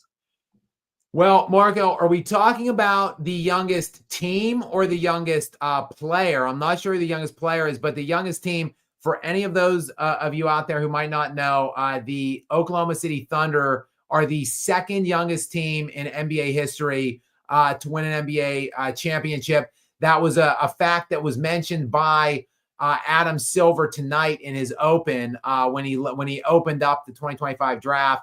He mentioned the Thunder. He mentioned SGA, how SGA 7 years ago was the 11th overall pick in the draft, blah, blah, blah. And he alluded to the fact that the Thunder became the second youngest champion in NBA history, the youngest NBA champ in recorded NBA history based on average age for the entire roster was the 1977-78 Portland Trailblazers. So that is the youngest NBA champion. If you are, Marco, asking about the youngest team, and I think you are probably in reference to Silver's open that he was talking about when he opened the draft up tonight. So that's a nice little factoid that you can take, put in the old memory banks or whatever trivia question. The youngest team. So, and now that Oklahoma City team, of course, we know that Trailblazer team never won another one. So now we'll see. Obviously, the Thunder seem well positioned to win many. We'll see though what they can do. Next Next thing we've got Skap's Extra Strong Cologne. And what does you're the greatest? What do the words say there? Gary, it's me. The new avatar is me with Shai Gilgeous-Alexander. And I can see the words "you're the greatest," but I can't see what the word is after greatest. Can you see that, Gary, or no? I think I don't think there's anything else. Just saying, I think it just says you're the greatest, and it looks like you guys are posing in a family photo together. Okay, there you have it. Like. That's the new avatar by Skap's Extra Strong Cologne. Welcome in, Skap's Extra Strong Cologne. Thank you for being here as always, Gary. What is the question or comment? So this is something I wondered about as well before this draft. He says, so you mean to tell me that Rutgers had 2 of the top 5 picks in the NBA draft, and not only did they not make the tournament, they had a losing record? Yeah, I'm not sure, to be honest. Yeah, that is a head scratcher. I actually saw some crazy. Look, I did not pay close enough attention to regular college season Rutgers to be able to comment, intelligently on this. But I did. I did see, Gary, you mentioned it actually, that, it's puzzling. Sorry, I'm trying to look something else up. But it is puzzling, Gary, that they weren't better. You mentioned this earlier, that they didn't even make the NCAA tournament, which is ridiculous. Like Duke had 3 top 10 picks and they were the best team in the country. They should have won the NCAA championship. They choked miserably in the semifinal game, but they got all the way to the Final Four and were up like 11 with 2 minutes to go in that game. So they really just barely missed out on the finals, and they likely would have won it, I think, if they got in there. But so the team that had 2 top 5 picks couldn't even make the tournament. It is puzzling. And what I'm trying to look for is something which also puzzles me. The fact that DK Metcalf and AJ Brown were on the same college team. And they had like a pretty good quarterback too, I want to say. And the fact that I think they had an NFL tight end. I'm trying to find who the tight end was that played with them. I think an NFL tight end as well. Hang on, let me check and they like did nothing of note either. So like I'm kind of curious, what happened, why they weren't better too. I'm not going to be able to find it now. I remember looking this up. Like, oh, Dawson Knox. That's right. They had who's obviously like an NFL starting tight end now too. Well, I don't know if he starts at this point, but Dawson Knox, AJ Brown, and DK Metcalf, like you can make a case like 2 top 10 NFL wide receivers somewhere in the mix of the top 10. Dawson Knox, an NFL tight end, and I think they had an NFL quarterback on that team, and yet they did nothing. Ole Miss. When they had all those players. So I don't know. That's just a weird correlation. Like whenever you're making these points about those, that's kind of what I was thinking. Like, how are those teams not better? Like, I just don't know. Some things just don't translate appropriately to the college level, but they just work better in the context of the NBA, or sometimes vice versa. You see it go the other way around. But yes, It is puzzling. And yes, that is what I mean to tell you. Skap's Extra Strong Cologne. Rutgers had 2 top 5 players, and they did not make the NCAA tournament. Pretty embarrassing. We already did this enforcer fact check. So we are now down to Carlo is in, another regular. Carlo, welcome in to you tonight. Thank you so much for being here. We do appreciate your continued support of us. Gary, what does this one have? Scott, thanks for defending Kobe. F-T-Mac. Yep. My absolute pleasure. There's no thanks needed or required. It is my absolute pleasure. Thank you for watching that video and getting the likes up, the comments, whatever, helping to spread it around YouTube. My pleasure in doing it. It is my duty I'm honor bound to do it. And I will be doing the Dwayne Wade one tomorrow. Will be coming out sometime tomorrow morning or very, very early afternoon. So keep your eyes peeled for that Dwayne Wade one. It will not be a flattering piece for D Wade, just like it was not a flattering piece for T-Mac today. Again, my absolute pleasure. Somebody has to be out here and continue to fight the good fight for the late, great Kobe Bryant and you know, keep the slanderers at bay. There's not many out here willing to do it, so damn it, I will do it. I will continue to do it. It's something that I will never stop at doing. As long as I have a voice and I draw breath, I will be out here defending the great Kobe Bryant. Guys, but that does bring us to the end of these Super Chats. It has been a spirited evening, a longer night than I was expecting, kind of an uneventful draft. Again, I think we might have a historic generational type talent at the very top of it.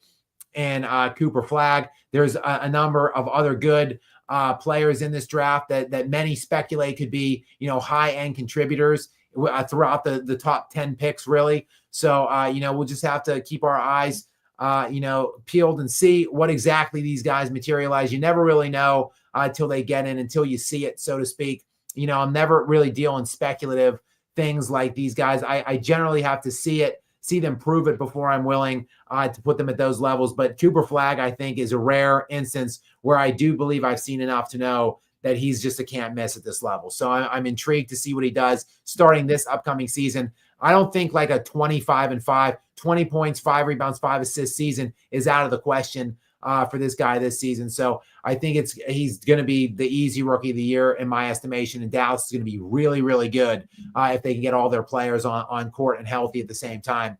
So anyway, there was the draft. There's a lot of offseason stuff going on already. A lot of trades. We saw Kevin Durant moved in recent days. Boston is dismantling their entire championship team. Keep an eye on that. Will they trade anybody else? Obviously, the Denver Nuggets just decide they're not going to have a general manager anymore. They're just going to have.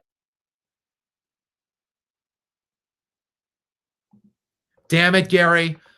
We need to get out of here before my mic cuts out yet another time. Guys, thank you so much for being here. Sorry for my continued and ongoing technical issues tonight. I was just kind of wrapping up there when my mic cut out and my camera dropped. But there is a lot of stuff going on in the off season already. We'll see. Will Giannis be moved? I don't think so. Guys, I have no expectations to do any live streams in the next couple of days. Really, the next week or so, I will be on vacay starting Saturday morning. To all of you, heads up. And Gary, I will be heading to a lake house in Georgia, and I will probably not be doing much in terms of videos or live streams. But if something crazy happens, if there's some kind of breaking news or some tidbit of some sort of note that I want to get on and talk about, it likely will be a live stream just because I can do it quicker and I don't have to do any editing. So keep your eyes peeled. The easiest thing I would say to do is to turn the notifications on so you'll be notified if I jump on, whether it be at midnight one night or be at like noon or 9 a.m. one morning. Who knows? I don't even know. It will be dictated by the news cycle. I might jump on when I'm on vacation. Other than that, I might not be doing much. So don't worry. I will be back after the 4th of July holiday, and I'll be obviously doing things after that like I typically do. Free agency is also going to be in the swing in addition to this trade cycle that we're keeping an eye on. So who knows? There might be something that arises that I have to get on and do something about next week. So, if I do, it might be a live. If I have the time, it could be a video. But what I'm saying is I'm not sure what I'm doing over the next 8 to 10 days. But it's been another stirring rendition here in the lounge, the Skap Live After Dark. It's always a fun time. Gary has a couple words for us here on our way out. Go ahead, Gary. Just say, if you haven't been subscribed to my sports channel, if you'd like to, I'll put a link up. I may do some live streams on there while Skap is away. So if any of you actually want to do a live stream with me, I may do some over there. So there's a link to that video. And hopefully I'll see some of you guys over there. And we'll be and I'll be back over here with Skap whenever he's ready to go. Yeah, we'll figure it out. I'm gonna be doing. Maybe I'll get some time for reflection while I'm at the lake house in Georgia. I'll be able to really think about exactly what I want the future of the channel to look like.